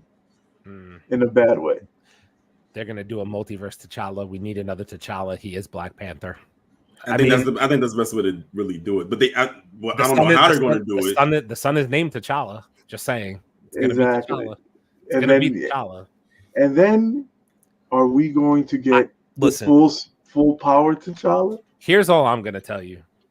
Wait, hold on 1 second. Which you X-Men fans, I'll put T'Challa in the comics, Black Panther in the comics, solos everyone in the X-Men now in the comic book series. That's crazy. That's crazy. Really? Is he? But isn't the one that's in the comics now? Isn't he like? He's crazy overpowered too. Doesn't he like have a planet or some bullshit? I don't know. He has a planet or some bullshit, doesn't he? Who wants to smoke? Shit. Fatal J, stay out of it.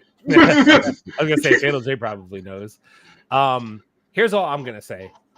I don't know how ready and willing some young actor in Hollywood is to try and fill those fucking shoes that Chad left behind. Like, best of luck. That is literally, to me, and I'm not even saying this is no disrespect, because obviously Hugh is who he is. That's literally like stepping into Hugh Jackman's shoes as Wolverine. That's the same equivalent to me. I know Black Panther didn't have as much screen time, but the impact, what I'm saying is, I don't know how ready and willing someone's going to want to jump into T'Challa's shoes. That's tough, bro. Yeah. That's really fucking tough. That's like somebody trying to jump into Iron Man, bro. And I think what scared them too is the fact that they didn't recast him after he passed. Yeah. So now people was like, oh God. So it's like, how do I hope no one reaches out to me. The thing is, even the names that I saw people throw out there to actually be recasted as him were actually some very good candidates. They weren't throwing out some people that just started acting like these people have range. But I think it's the thing that I don't know if it's a fear thing or they feel like they just don't feel like they can live up to the portrayal that Chadwick did. Yeah, I think that, when you're fighting nostalgia, it's, there's a thing with that. But I think at this point, we've come far enough where Chadwick's death has to be separated from the character. I was one that was against them immediately putting someone else in that suit because it was too much attachment at that point. Chadwick, we could not separate Chadwick from Black Panther at that point, which is why Wakanda Forever was so important, because in that theater, we had a funeral for both of them. Like when the funeral for T'Challa, you could hear a mouse pistol and cotton in that theater. And I mean, that theater was packed and whatnot. It was crazy. But you get a fucking ticket. Yeah, we've come to a point where, okay, it's time to put somebody else in that suit. But I think they have to go with a younger T'Challa, maybe not teenage, but at least someone 19, 20, that can kind of, grow and move forward in the storyline and whatnot.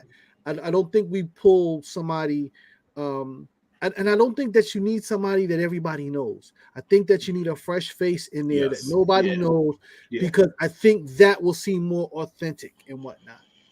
Yeah, I agree. Couple comments. I agree. T'Challa would wipe the floor with the X-Men. Fatal J agrees with you. Fatal J reads comics, bro. So yeah. Marcus said apparently, I don't know how to say that person's name, so I'll drink. Ross Judkins is a lead candidate for X-Men writer. He has a lot of experience when it comes to LGBTQ community, which lends itself well to X-Men. I mean, sort of like Bo. I was like, sort of like I was gonna say, sort of like Bo. You know what I'm saying? Yeah. So, the guy who played Hawkman and Black Adam wants to play T'Challa. Aldous Hodge? I don't know. I don't know. No. Stay the fuck away from it. But he wasn't bad in Black Adam. I'm not saying that he was bad. He was. He is too long in the fucking tooth. Okay, fuck that. Why are you trying to hate? I was gonna say Chase. Go ahead. You were gonna say something. Oh no, I was saying Aldous is not. Aldous is not a bad choice. I don't think that his personality on screen is correct for it. But I'm trying to find the other actor that he always reminds me of that probably could actually do it. It's the actor from the show Sugar and whatnot. Oh yeah, he's coming back in Secret Wars. Definitely. I think when T'Challa will come back in Secret Wars, I think they have him back by that time. Yeah, I agree with you. Yeah. They're gonna. I looked up Aldous Hodge age. He's only 37. Yeah, he's young. Still too old. We got to think Chadwick was like 40. Yeah, I was gonna say Chadwick. He was like 40 when he played. But Chadwick had fucking acting roles. Chadwick didn't look 40 either. Exactly. Chadwick looked young. If you want to see one of the best acting roles I've ever seen Aldous Hodge do was this movie called Brian Banks. The Brian Banks story. I haven't. Watch that. And it's based on a true story too. It's based on a true story. Marcus said homeboy from Stranger Things is young. Oh, Caleb McLaughlin. Caleb's interesting. I haven't seen him lately. Yeah, he's still young. He's in his early 20s. He's in his early 20s. He's very young. So very, very young. The gentleman's name is, excuse me if I get this incorrect. It's Kofi Cerebro. Kofi Cerebro. Yeah, Kofi Cerebro. Okay, yeah, I know who you're talking about. Kofi Cerebro has the stoic look. He's Aldous Hodge, but a more serious, just in terms of the film, in terms of who he is on film. Just pull up Sugar from the OWN network and watch any episode which he's in.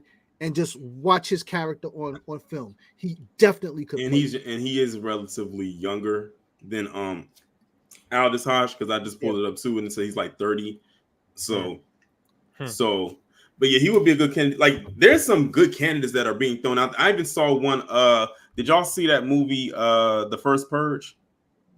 I did. I saw The First Purge. Remember the actor, the actor who played in that, the male actor, the male lead.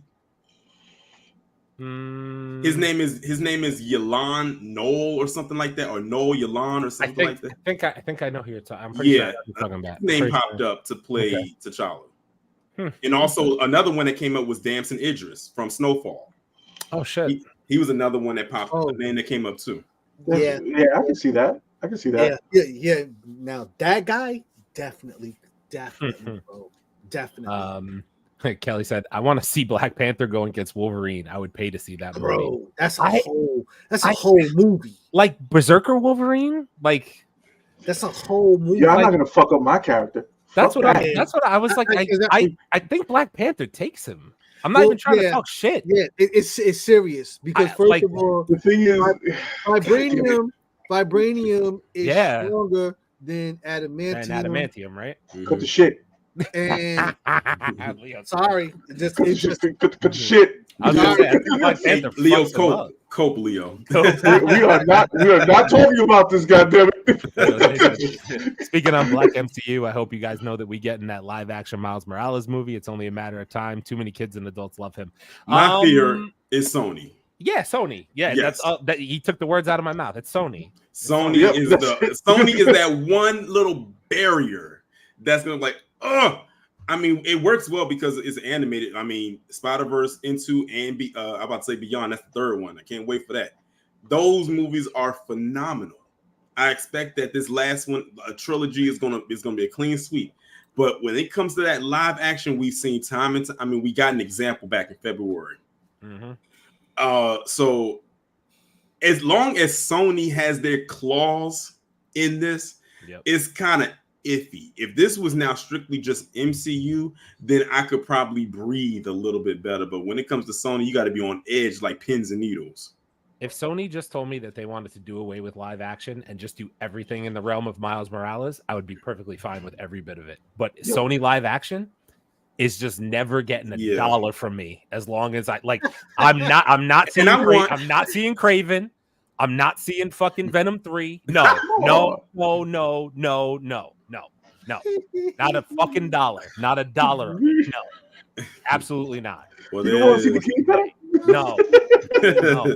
No. Sorry, Aaron Taylor Johnson. You're a fantastic actor. They're gonna fucking write you into a wall. I know what they're gonna do to you, bro. They're gonna give you the Andrew Garfield treatment, write you into a shitty fucking movie. All right, I got two more pieces of news, and then we can get to the X-Men. All right, Disney Plus, Hulu, and Max to join forces in a new streaming bundle. I heard about this. At this point, why not just call it cable? At this point, what's that bitch? $100 a month? You might as well just call it cable. I say, what's the point of them doing streaming services like separate streaming platforms now? If every quarter you're hearing about, oh, we're about to combine with this one, we're about to collab with this one. It's like, what's the point? You got to realize one thing. Max, all they have is Rick and Morty and Game of Thrones. Game of Thrones right now. Well, right they have now. a couple of other things, but it's nothing. It's nothing that's gonna phantom either Hulu or fucking Disney right now. So if the mouse says, fuck it, I'm gonna take your company and put it over here and we're gonna make some money. The mouse flexing again. The mouse is flexing again. The mouse is saying, hey, you guys are shit. You ain't making no money. Come over to the dark side where we don't dance and on our videos and all this other shit. He's basically Suge Knight. Yeah, this is where this whole thing is going. At some point, it's going to turn on its head, and everybody was like, "Oh, I'm just going to do streaming services and internet," and then everybody's going to be like, "Yeah, might as well just get cable because it costs the same. Thank you, 2020 money." Yeah, appreciate you. Well, what's going to happen is cable companies are going to just buy mass subscription from the streaming company and then include it in the package. And now, does it make sense for me to have, 50 separate subscriber bases for all of these, or just pay cable and they give me 10 of the majors wrapped up in one? Yep. That's exactly what I suppose. Okay, the last bit of news: Janelle Monáe in talks with Marvel for a big MCU role, rumored to be Storm. Hell no. Hell no. No. Why? Go tap dance your ass someplace else. No. Do not. You know who Janelle Monáe is, right, Leo? Don't touch she's a singer. She's also like, I'm not even saying this to be rude. She's also like tiny. Like she's really fucking small. Knock it off. Like I want, how many times do we have to say on this show, anatomically correct Storm? Tall, thick, with 4 C's. Chocolate. I think I'm gonna look it up right now. Janelle's like pretty, like Janelle's Monáe's like my skin tone. But she would not be my first choice. Janelle Monáe is 5 feet flat. 5 feet. Yeah, tall. She's short. Yeah, Janelle is short. Tiny, bro. She's short. Little. I'm telling you, I'm still going with Jade Cargill as my first choice. No, I'm with it. I'm with it. Jade Cargill as my first choice, and nothing against Janelle Monáe. I liked her when she was in Hidden Figures. I liked her when she was in Glass Onion, but I don't see her as Aurora Monroe. No, I just don't. I don't see it. Hell no. She listen. This is a hot point for Chase. Bro. You've been wanting this for a long time. This is the loudest I heard Chase the whole stream. Like he literally almost jumped out of the screen. Just knock it off, man. Because listen, at the end of the day, don't get me wrong. She is talented. She's musically talented. She does a lot. She is modeling. But let's be clear. You're talking about comic book nerds. We want what it's supposed to be. At the end of the day, it's not that you're just black. You're just African American. No, you're talking about an African goddess from the heart of Africa. Okay, she ain't Redbone. Knock it off. Okay, she ain't light skinned. She ain't. Just knock it off. Okay, knock it off. What, you don't want Tyra Banks? Stop it! Now you went from that's probably one. Sean said, "I'm gonna shameless plug." Sean says the only subscription I pay for is Mancave101 Podcast. Speaking of which, if you click that in the description, which is $2.99 a month, you can be a subscriber / member to the channel. Sean, thank you for literally usher in the shameless plug. Since we shameless plugging. For those that don't know, make sure you join the membership and whatnot. You got plenty of benefits. You get to see our new content before anybody else, and you can comment on it early and whatnot. I heard a rumor that after there's 10 or more people in the membership, there's a bonus for the hotheads that signed up. That's all I heard. Damn water cooler. Damn water cooler talk. I heard there's a bonus. Damn water cooler. I love it when I put fucking vodka in that goddamn water cooler. I think we are 2 hotheads away from 10 for anybody in the comment section I tonight. heard there's a bonus. We are at 10, 2 away from 10. So anybody wants to consider becoming a channel member, it's way cheaper than cable. It's way cheaper than YouTube. That is that too. Or any of these streaming platforms. Or any streaming platform. Yeah, and a lot more entertaining. And more entertaining. You get the TV's bugs. And no commercial. You know what I mean? Yeah. And some more comments to catch up. Let me see Angel Recess Storm. Oh no, I don't know about all that. I think he's just trolling. Yeah, he's trolling. Even though Angel Reese doesn't have the hype, but I doubt I highly doubt that's what she wants to do. Storm is literally top 3 best Marvel female characters, if not number 1. I mean, Storm is fucking dope, bro. Yeah. I mean, like, what else would you? I mean, like, don't think about it power level. I'm talking like, well, you can think about power level 2 if you want. She's Omega level mutant. She's very popular. But she's popularity, very bro. Storm is popular, bro. Yo, Storm is supposed to be 5'11". Jade Cargill is perfect. There you go. Yeah. It's beyond perfect. Yeah, I saw it's only 2 other actresses I could think of. Well, Jade Cargill's not really an actress; she's a wrestler. But there's 2 other people I could think of that could be Storm, and that is Anna Diop and let me see if I get her name right. Yetide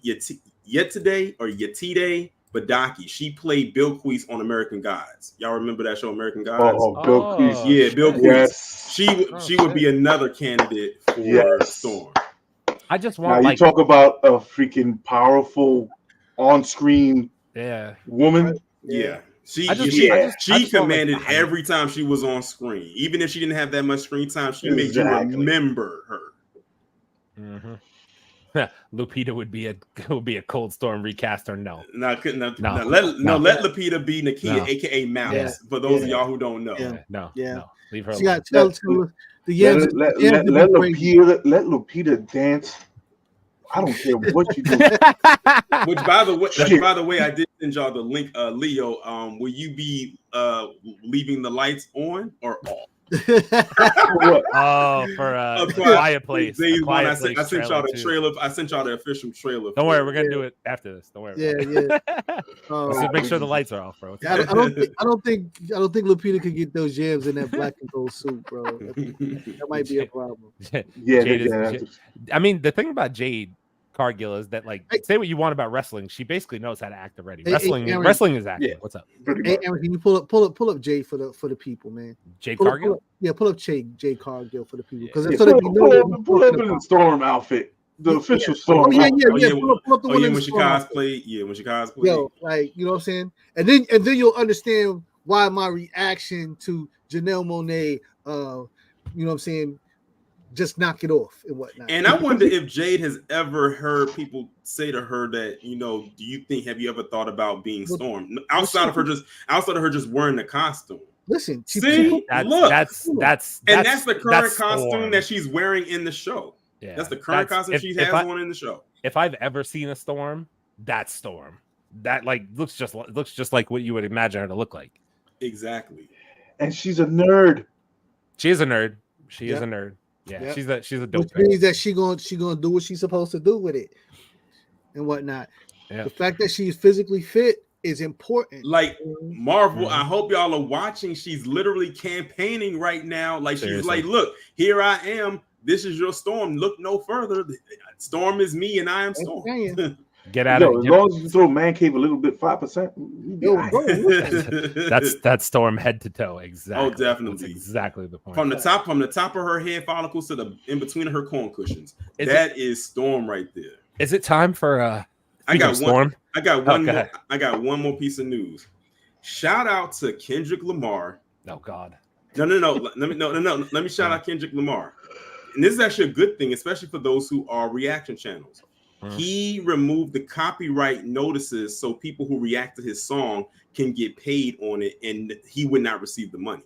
So for those who want to react to or put not like us in their videos, they can play the whole song, and YouTube won't copyright claim it. They'll get all the money. So a lot of reactors were very excited about that because for those who got a lot of views, They got a lot. They got a huge payday coming their way. So shout out to Kendrick Lamar. That's called smart marketing, bro. That's what you call smart. That's something that a 50 Cent would do. Yeah. Speaking of Kendrick Lamar, to Leo's point, shout out Metro Boomin for having this fucking beat stuck in my head for 3 days. BBL Drizzy. BBL Drizzy. I can't fucking do it, bro. Like, it's everywhere. I literally can't get away from it. Shit is hilarious. Oh, yeah, that was the one piece of news that I want to add. And so shout out to Kendrick for doing it. That's amazing, especially for a lot of reaction channels, because a lot of people don't know that a lot of reaction channels, they don't get paid like that because of that copyright barrier and all the extra editing they have to do. So for him to do that so the people could get paid, that's a dope thing that he did. And he's probably like saying, hey, all you other artists out there, take notice. You know? Exactly. Nah, they late to the party, bro. Like, listen. I mean, like, I would just even think from as we do stuff here and get copyright stuff that happens to us all the time. I just wish it was even a case where they would not even like the copyright block is what it is. I just wish more places. There's a couple out there that actually will just split the revenue. Even that is kind of fucking fair. Just let us get something. Yeah, some things will do that, like, but it's very far in between. A lot of these companies want all of it. Of course, they're not going to want to share the revenue. Yeah, like HBO. I can name a couple right now. Don't get me started on on Universal Music. They are the worst when it comes to copyright. God, man, I was like, listen, you guys are getting free promotion. If Disney's letting you use their content and get free promotion out of it. Since we get ready to go into X-Men 97, I don't know if y'all picked up on it or not, but a lot of people who do reactions to X-Men 97, they have to cut the intro out because they started copyrighting the intro. Yeah. So they have to cut so that means if y'all want to see the intro, y'all got to subscribe to that Patreon so you can see the intro. Listen, man, hopefully by the time season 2 of this comes out, we got our Patreon up and running and we're just doing watch parties. That's what I want to do. Yep. And like I said, Patreon definitely, if you want to put up certain, certain things that, you can't put all of the full thing up here, Patreon is definitely the way to go. For sure. All right. You know what time it is? X-Men 97, Tolerance is Extinction, Part 2, Episode 9. Let's get into it. It's crazy. Whoever wants to start. Where do we even begin? I don't know where to start. Oh my God. I don't know where to start. Man, listen, this show. Magnus. Magnus. First of all, your man Charles. Get your hands. Get your man's. Your man Charles is fucking definition of a deadbeat dad for real, bro. And listen, my dude, like, he shows up with fucking bullshit ass excuses about why he left and he wanted to, dude, you literally told the kids you was going out for ice cream and went to another fucking planet, dude. And you wanted to go bark like a dog. You know what I'm saying? And go bark like a dog. Got married, didn't invite the kids, none of that shit, bro. Right. You know what I'm saying? Just straight abandonment. And then told him he was dead. Damn, bro. Damn. You know what I'm saying? Then you show back up after everything. The kids done fought on Genosha. They done fucking been in video games and all this shit. And now you show up talking about, to me, my X-Men. And I liked how Magneto threw that back on him when he came down on Asteroid M. Yeah. And he was like, Charles was like, how are you gonna just bring this asteroid over my home? And Magneto was like, I can bring this wherever I want. Who cares? Your home. I helped you build your home. This is my home, much as my home is yours. Not like he just came down there, but then when he flipped it back on them, he said, come to me, my X-Men. He said, remember this, Charles, when you decided to leave and go with the Shi'ar Empire and pretend you were dead, you instilled the X-Men in the school to me. So they're just as much as mine as they are yours. When you relinquish that, they're no longer your X-Men, they're my X-Men. And he said, last time I checked, I don't remember giving them back to you. So they're still mine. Sure didn't. Just saying. Just saying. And see, with that scene when Rogue just flew up over there. And she just hung up the jacket on Charles's chair. I was like, yeah, damn, you were evil. And she checked all of them too, one by one, not just Charles. when Storm tried to say something, this is the first time I saw Storm actually get checked. And the thing is, I couldn't even be mad at Ro for what she said because she was actually right. She was like, Gal, you've been gone all this time. You just got back. And she says, what are we going to do? See another X-Men die? Jean, been there, done that. I'm like, she just going down the line by the line. And then who else did she say? It was somebody. No, she said something about morph. She says basically, in other words, you don't have that much. Shit. She said basically, you don't have that much screen time. So why am I even addressing you? Like, she literally went down the line and told each and every one of them about themselves. I think I was surprised by Sunspot. I didn't know he was going to do that. You know what? I'm kind of glad that he did. I mean, I think he had more incentive to do it because he mentioned his mom literally turned him over to the. Oh, she is so trash. I mean, his worst mother ever right now. How could you do that to your son so you can look good in front of these elites that probably don't care about you except your money? But I can't stay in his son's spot because he's a little bitch. He's kind of a little bitch. He's kind of a little bitch. He's a little bitch. He's kind of a little bitch. He's a little bitch. Come on now. A little bit. He got I'm sorry, Jubilee. That's why Jubilee shot you in the goddamn face.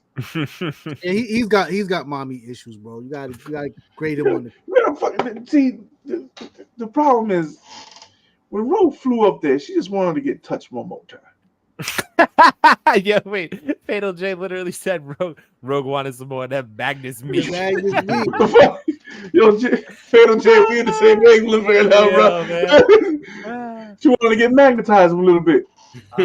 First off, I'm gonna comment on outfits. We went back to 80s outfits and this shit. Let's go with that. So first off, Leo, how do you feel about your boy Wolverine back in the brown, baby? What are we talking about? Shed a little blood to you. God, that was a fucking great moment.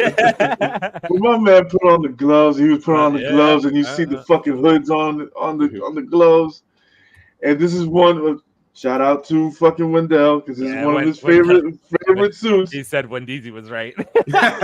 Wendeezy was freaking right. He was right. He picked out the episode with I need therapy now.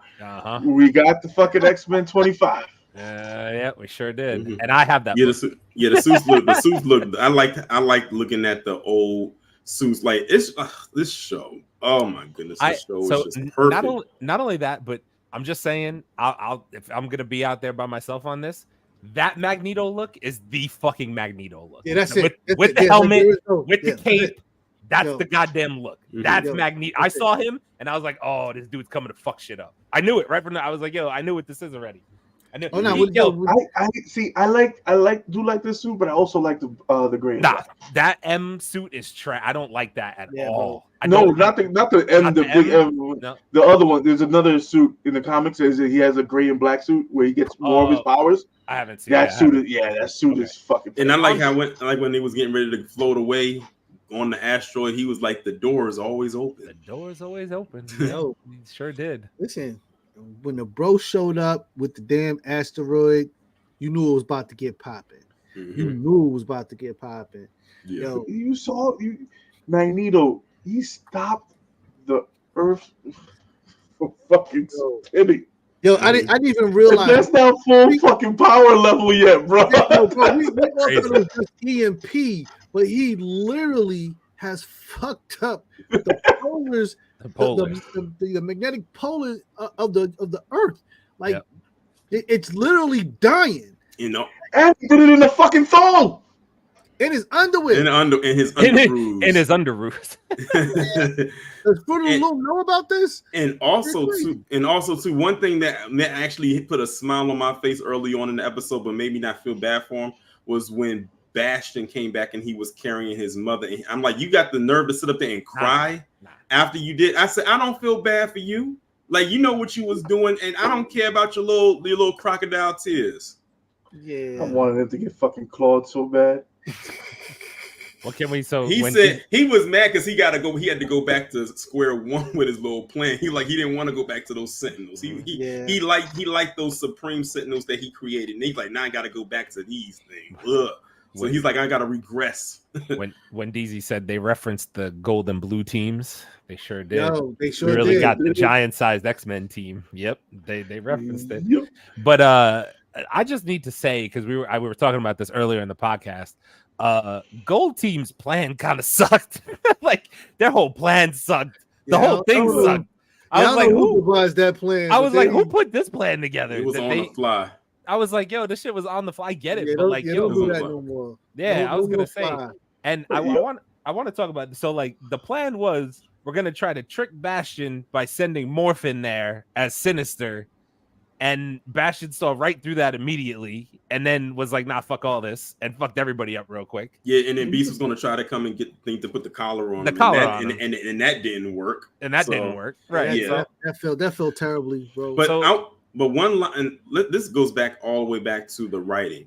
That line that Storm and Jean had before Storm left the ship was just great writing. And I like how they said it because it was a good motivation to each other, but also complementing each other's powers. Because with Jean being the telekinetic and Storm being able to control the weather. When she was like, she said, What was the line?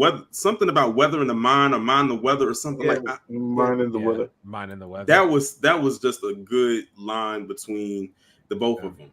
Yeah. But no, when Charles Xavier came back, right? And Scott is over there, he's trying to explain shit to Scott. I wanted you to have a better life, and fucking Xavier put his hand out, and Scott did the bitch ass. Just walk right past him. Right past him. I was like, I'm so glad he did. I'm glad he didn't shake his hand back. I'm glad he walked right past him because it's like Charles, you don't get the opportunity just to leave and go away and like leave us here to deal with all this damage, and you just. But he keeps bringing back his son. He's like, I lost my son because of this. Bitch, you left 2 minutes, not even 15 seconds after he got in trouble. What the fuck?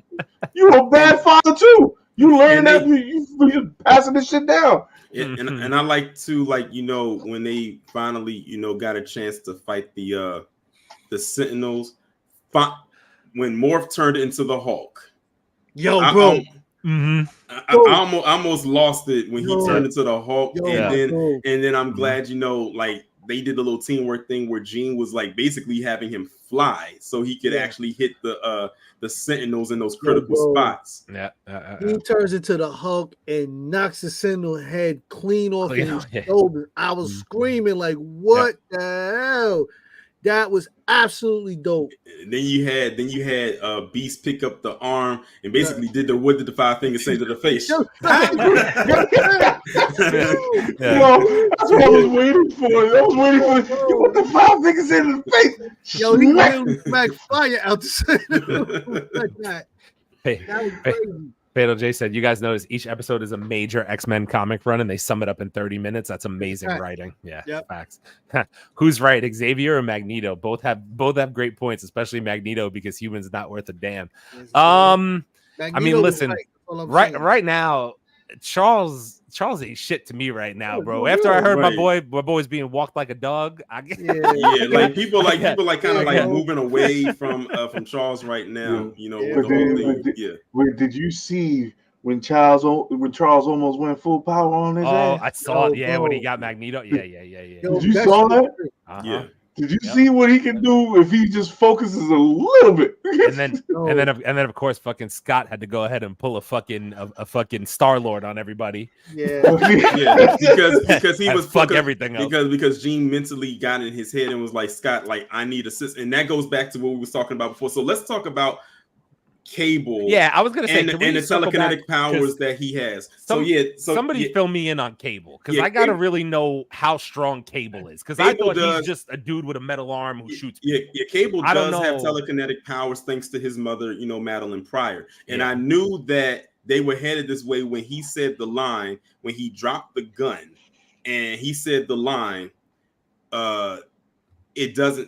it didn't skip a generation. I was like, right. Oh, so I know what he's about to do. He said, my mother, Madeline, is the most powerful telekinetic in the world, and it doesn't skip a generation. He dropped the gun. He glowed. His eye lit up even more than it did, and he sent out a huge, giant telekinetic blast that almost pretty much obliterated Jean. And now this is why I said I wonder if the Phoenix is going to come into play, because she just kind of like went away and she says, Scott, I love you, and just went away, and then it just cut off. So I wonder if that's how they're going to usher in the Phoenix back into the fold. Thank you. That was my thought, because I was like, technically with X-Men, I'm learning nobody means not everybody's dead. And we didn't see Jean die. So my thought is like, I was like, how could Cable kill her? Because isn't Jean supposed to be the strongest telekinetic, like outside of Charles in terms of power that? Or she's stronger than him when she gets Phoenix, obviously. I know that.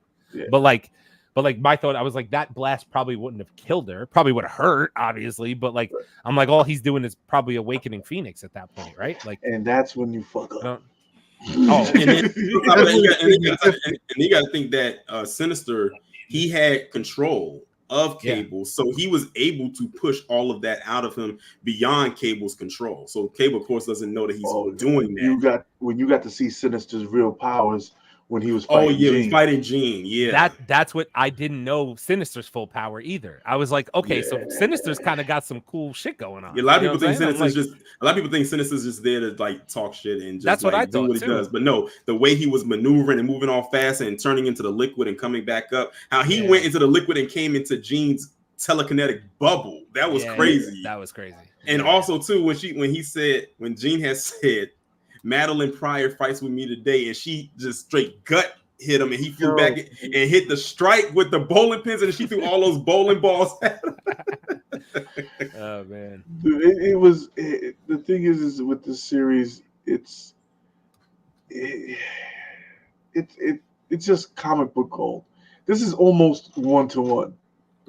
Yeah, and this is why so many people are so many comic book nerds are fucking actually loving this series. That's all you want.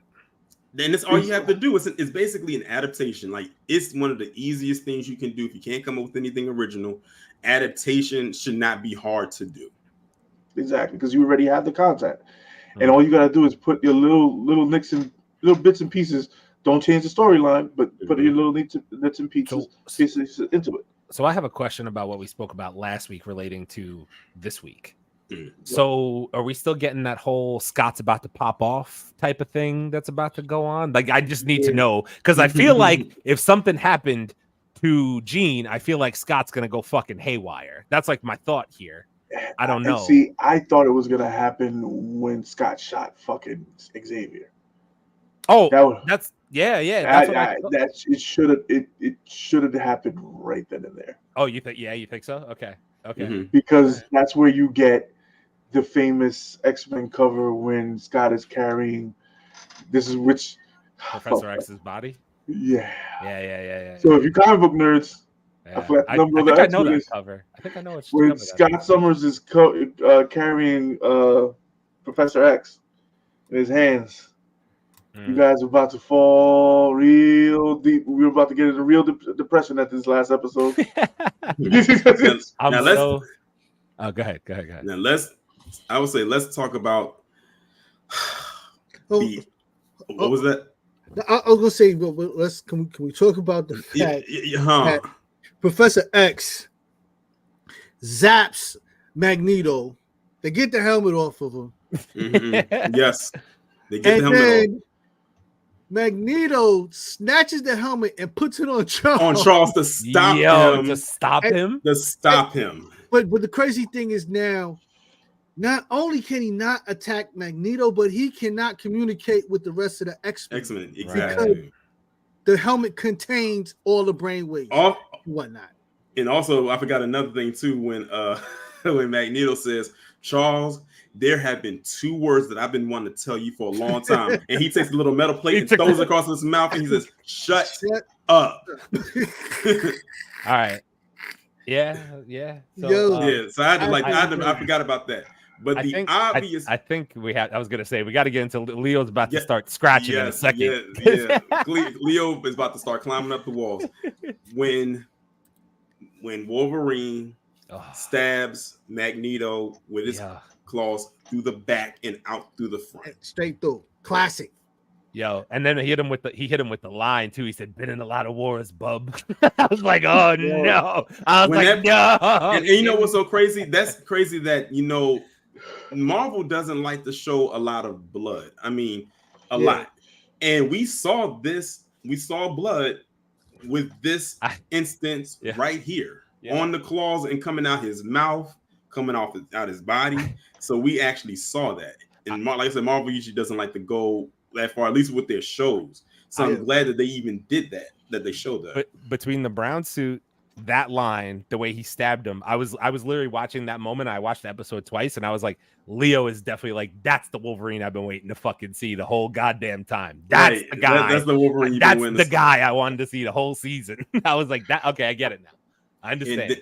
And then they take it all right away. Then after that, he says, "This feud is over." Yeah. And he pushes the claws back in, and then all of a sudden, you see this stuff just kind of poke out of his chest, and he removes all the adamantium out of his body. Yo, bro, he starts ripping it out.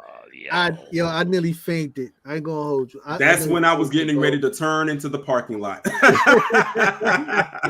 Bro, why? Yo, Bo, you motherfucker. First, you giving me this soft ass fucking pussy ass fucking Wolverine in the beginning of the goddamn story. Then you give me this fucking climax where Wolverine fucking goes full fucking claw on his ass. Because you got to realize Wolverine can extend those claws as far as he fucking wants. And that was full claw for him to come out to the other fucking side of Magneto's suit. But then you give me the fucking classic. You got to give me the X-Men 25 fucking coat. You had to do that, right? Yeah, you had to do it. You just got to fucking do that. So now you're going to put my boy back down to Bone Claw, right? Mm-hmm. Yep. All right. Yeah. Even down to the visual of how it looked was straight off of that comic book cover. Yeah. It looked straight off of that, and like when I saw that, my jaw hit the floor. I was like, "Whoa!" And 75. Now, if they translated that to live action, that would be an R-rated movie. It would have to be 100%. just on that part alone. Like 100%. Like that's not PG-13 at all. You got to realize the battles that him and Wolverine has always had, and he's always respected Wolverine because he kept coming, even though Wolverine knew he can kill him at any instant. But the problem is you can't kill Wolverine that simple. Yeah, right. So because it's a healing ability, his healing ability. That was gonna be my question. Sorry, go ahead, Chase.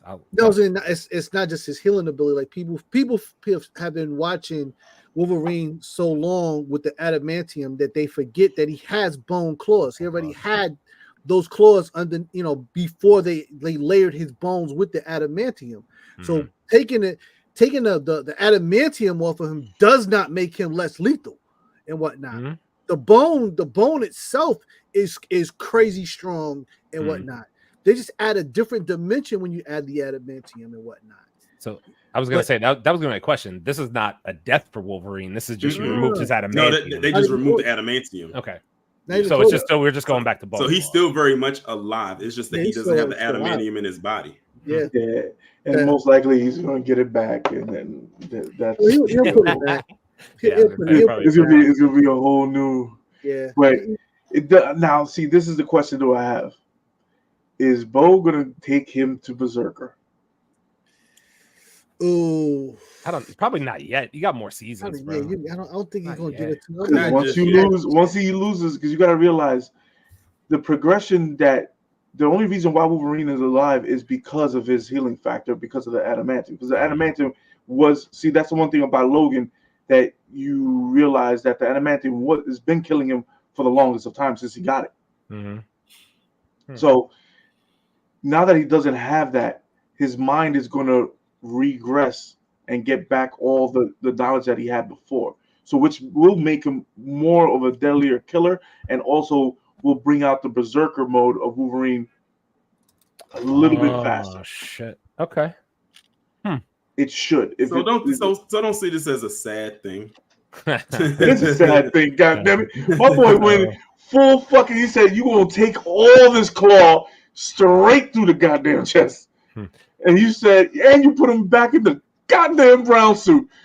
And you put him Why? back. So, do you guys want to answer Fatal J's question as we get to the wrap up here, or do you want to try to save this for next week? He said, "Who's your guys' favorite character in the series? I'm still hurt by Gambit. Hope he comes back." You want to answer this now? Or you want to wait till the finale and answer who the favorite character? Let's fucking answer it now. Answer it now. All right. So, I guess if you guys want to go, who's been your favorite character so far in the series?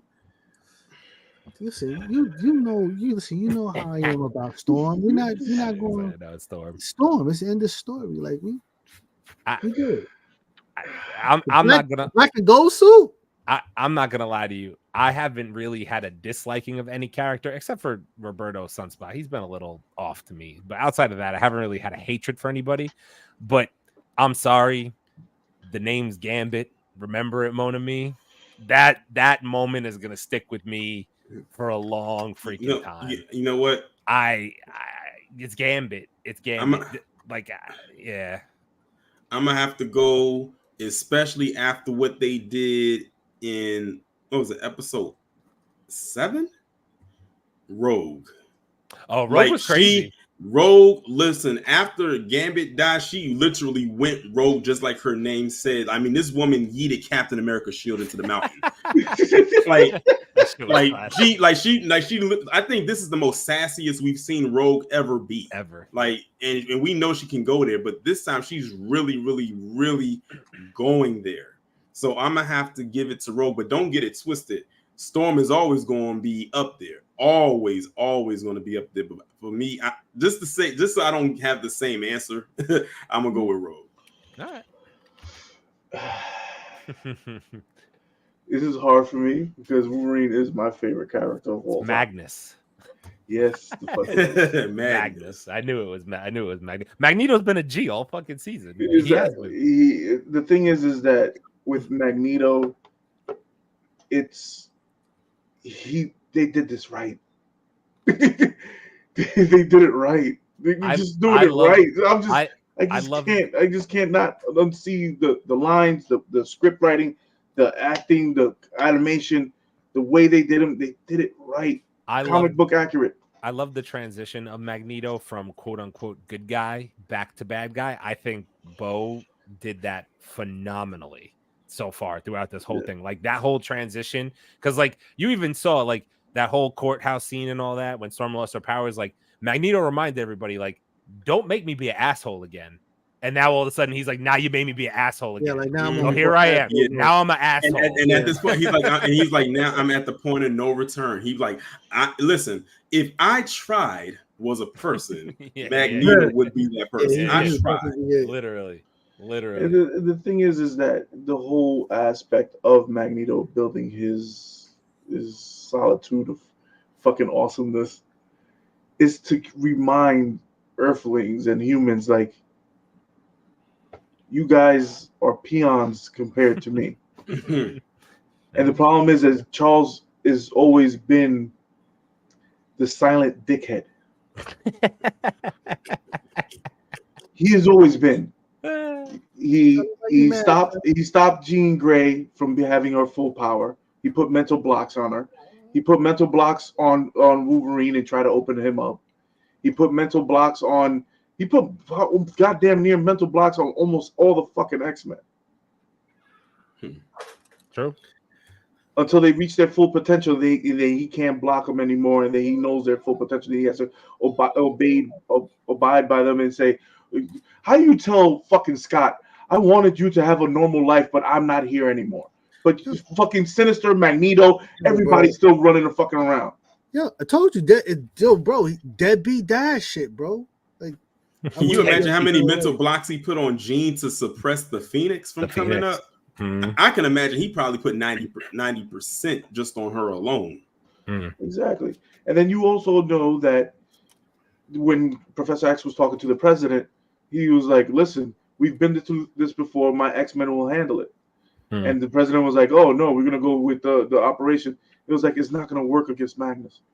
Whatever operation you're gonna do, all he has to do is drop his fortress. That right? asteroid, bro. Drop the asteroid on the planet. Baby. That's why he has the asteroid for it, to remind Earthlings, like, hey, I raised this motherfucker. It's basically Ultron, the movie the Avengers movie. Oh yeah. If he drops his goddamn asteroid. And something else I noticed too is if you notice in this episode, usually people will come to Charles like, you know, for the advice, or maybe they'll stop and talk to him or whatever. Notice every person that spoke with him literally walked past him. Cyclops walked past him. Magneto floated past him. Rogue briefly talked to him, but it was in a very condescending tone, and she even flew past him too. Like they were just over Charles and all his shenanigans. They were over it. Yo, listen, you can't walk like you look like I keep saying, bro faked his death and then went off to go bark. Like, you can't be that guy and then show back up and like, okay, everybody come around me. Let me show you what to do. People are like, hold the fuck up. I thought you died. Ain't you dead? Ain't you dead? Why are you here? Wait a minute. And they put a bigger target on our back because now they're going to make it seem like us killing Gyrick was, you know, a thing to get back at them, and now they're going to target us, and they think that we were the ones that just knew that you were gone and that we were just hiding you. Like when they put out that news piece, like you put a bigger target on our back than we wanted. Wait, and also Beast, stop being a little bitch. What did he do? He had that crazy ass news reporter fucking on the bedside taking care of a fucking robot ass after Magneto fucking turned her ass off. Yep. Fuck, you just left this woman. I said that was his love interest in the comics. Exactly. Why the fuck? Wolverine did say he didn't have the best taste in women. I mean, and it shows. I mean, sometimes not to his own detriment. I mean, this is his own detriment, but still. So a couple comments here, and then we'll wrap up. My prediction for the finale: we're going to see Avengers pop up, Spider-Man included. Mutants are out of control and need to be stopped. I think that's the cliffhanger they leave us on going into season 2. I'm not ready for that cliffhanger. I'm not ready for it. I think that's what they do too, because it's too coincidental that we saw Spider-Man and Cap pop up, and we saw a reference to Hulk in this episode. Like, I just have a feeling it's going to be Avengers versus X-Men at some point in the animated. And the thing is, when you get the Avengers back into this shit, oh, it's going to be crazy. We already seen one. We already seen 2 of them. Black Storm said, "I love Storm."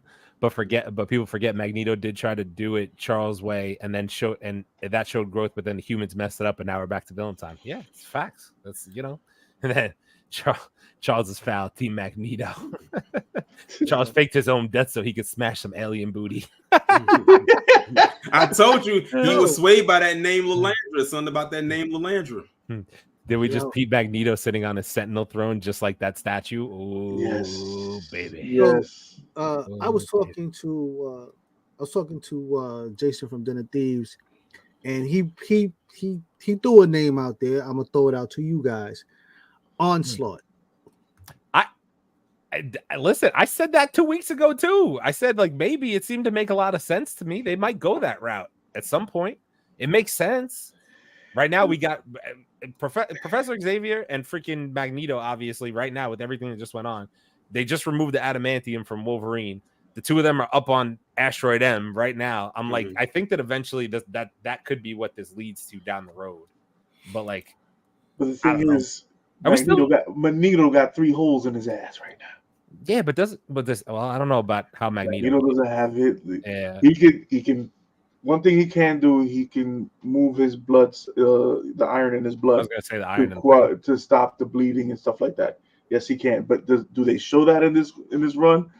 But I don't know. Are we still getting Apocalypse? He is coming. Yeah, because I was like, I don't know if he's coming. And we keep seeing Apocalypse in the intro. We keep seeing Phoenix in the intro too. So. Like I said, I'm not ready for this finale. Not ready for next. I told y'all before we got started. I said, listen, I need to find the X-Men 97 rehabilitation facility to put myself in. I'm gonna go check myself in. You know, well, they'll let me out to go see Deadpool and Wolverine, but then I check myself right back on in. You know, I'm not ready for this finale. I'm not.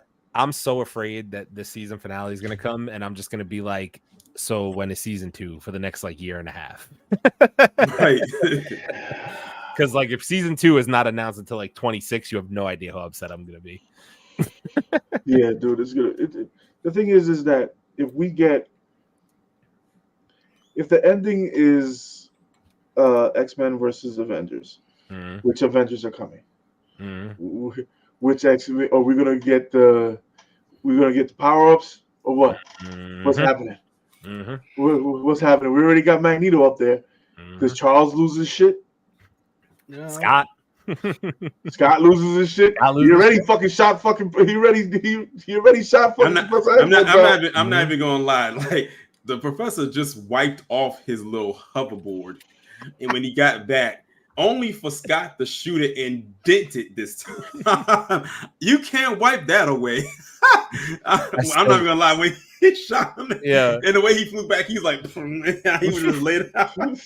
I still can't believe he did that shit. He said Gold Team needs more time. No, Gold Team fucking lost, fam. What do you mean Gold Team needs more time? Gold Team will send out that telekinetic blast. Yeah, Jesus. It's a wrap. Gold Team hold this L. At least you got Magneto under control, and now you fucked that up.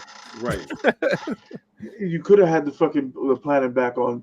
The thing is, also Storm still doesn't know her power. She's still not all the way up there. Not all the way up yet. She's not fully powered up. Because she can restart the fucking planet herself. Yeah, she can. Yeah. So someone else mentioned possibly Deadpool at the end of the finale. No way! Imagine cartoon Deadpool. I'm in. No, I thought the chimichanga. That would be fucking great. I throw a wild one out there. They do a post credit and it transcends into a real world. Oh, yeah. And we see something from Deadpool and Wolverine. Yeah. What if that's a set? If that was a segue point? I know that's just a wild theory, but I'm gonna tell you something right now. If something like that happens, know that you heard it here here first. You heard it here first. First, you're gonna see a lot of grown men screaming like 4-year-old girls. Oh yeah. So just be prepared. Listen, if that happens and I'm on my way to the gym, I'm gonna probably slam on the brakes like this. The fact that you know how mad I was. And then I watched it 2 more times. Yeah. I was like, "You son of a bitch." The fact that this show is going to end and I have to wait 2+ months for Deadpool and Wolverine is very upsetting. Just I'm very upset about the whole. Them 2 months are going to fly. I hope so, man. Because I can't. I can't. I already got to wait 4 days to see what Magneto did to my boy. And I hope somebody shoots him in the fucking face. Oh man! Next week, season finale. We will be here. Hopefully, you guys will be here too. The finale. I'm gonna have to go hook myself up to an oxygen tank. I'm not like all the oxygen and moisture is gonna be snatched out of the air. I'm like I'm gonna literally have to just sit there and just hold this thing up to my face like this. I can't. Yo, Bo, you did it, man! Congratulations. Yeah, it's a fact. You brought back MCU animation. You brought back animation. This is how you bring back a show that's been off the air for over 20 years. Like that's almost 30 years, honestly. Like that's crazy that you could actually do that. And when people tried to count him out because of the OnlyFans and all that kind of stuff like that, he was like, "Yeah, I got an OnlyFans, but I know how to create a good show too."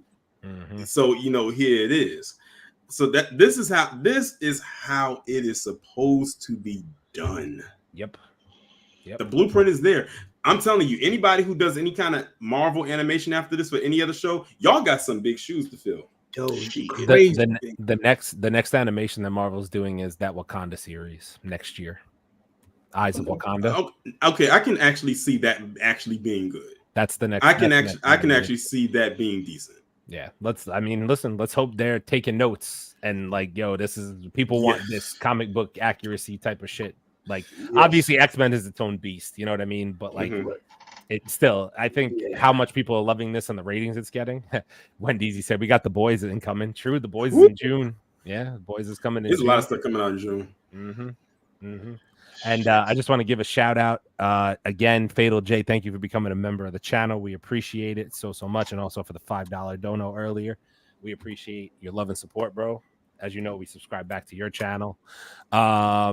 So yeah, that'll do it for episode 114. Next week, episode 115, we will go over episode 10 of X-Men 97.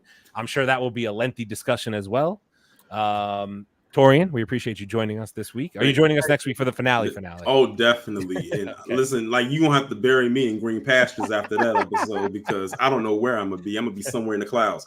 But nah, this was definitely shout out to y'all for bringing me up here. I was, I always knew I was gonna come up here. I was just looking forward to the discussion, but to have me up here for the whole show, I'm glad of that too. Yeah, but yeah, this was definitely a good one. I'm just not ready. Absolutely. Shout out Justin. I'm gonna be sick after next week. Yeah. So I mean, that'll do it for 114. We appreciate you guys. Once again, links down in the description if you want to become a channel member, become a hothead. We appreciate it. We're 2 away from that 10 spot, as Chase said, and after 10, we got this water cooler talk that everybody gets a little. Yeah, I heard it's a bonus. You know what I mean, there's a bonus, man. Y'all better hurry up because I'm trying to get the bonus. Yeah, no Diddy on the bonus. So just no Diddy on the bonus. Also, if you're also down there near the description, check out the merch store, Mancave101.org. Chase, if you want to tell them more. Yeah. No, listen, bro. You see what's up there. Go check it out. The website, Mancave101.org. Man, plenty out there. It's t-shirts. Some good drinkware, some of everything, man. Got new stuff popping up every day. I heard there's some relative merch up there in regards to certain conversations that were had here today. You might want to go check that out. Yep. Yeah, so just check it out. Mancave101.org. I'm still petitioning for my Man Cave old man strength onesie. No. No, damn it. No, stop. Get your man. I need the onesie, man. bro. We appreciate you guys. Check it in. As usual, check us out on all forms of social media: YouTube, Facebook, Instagram, TikTok, Twitter, Twitch, Apple Podcasts, Spotify, Kick, and Rumble. Live every Thursday at 8 p.m. Eastern. Until next week, I don't know if we're all ready emotionally, but we're going to be here to go over it with you all. Catch y'all next Thursday. Peace. Peace. Yeah.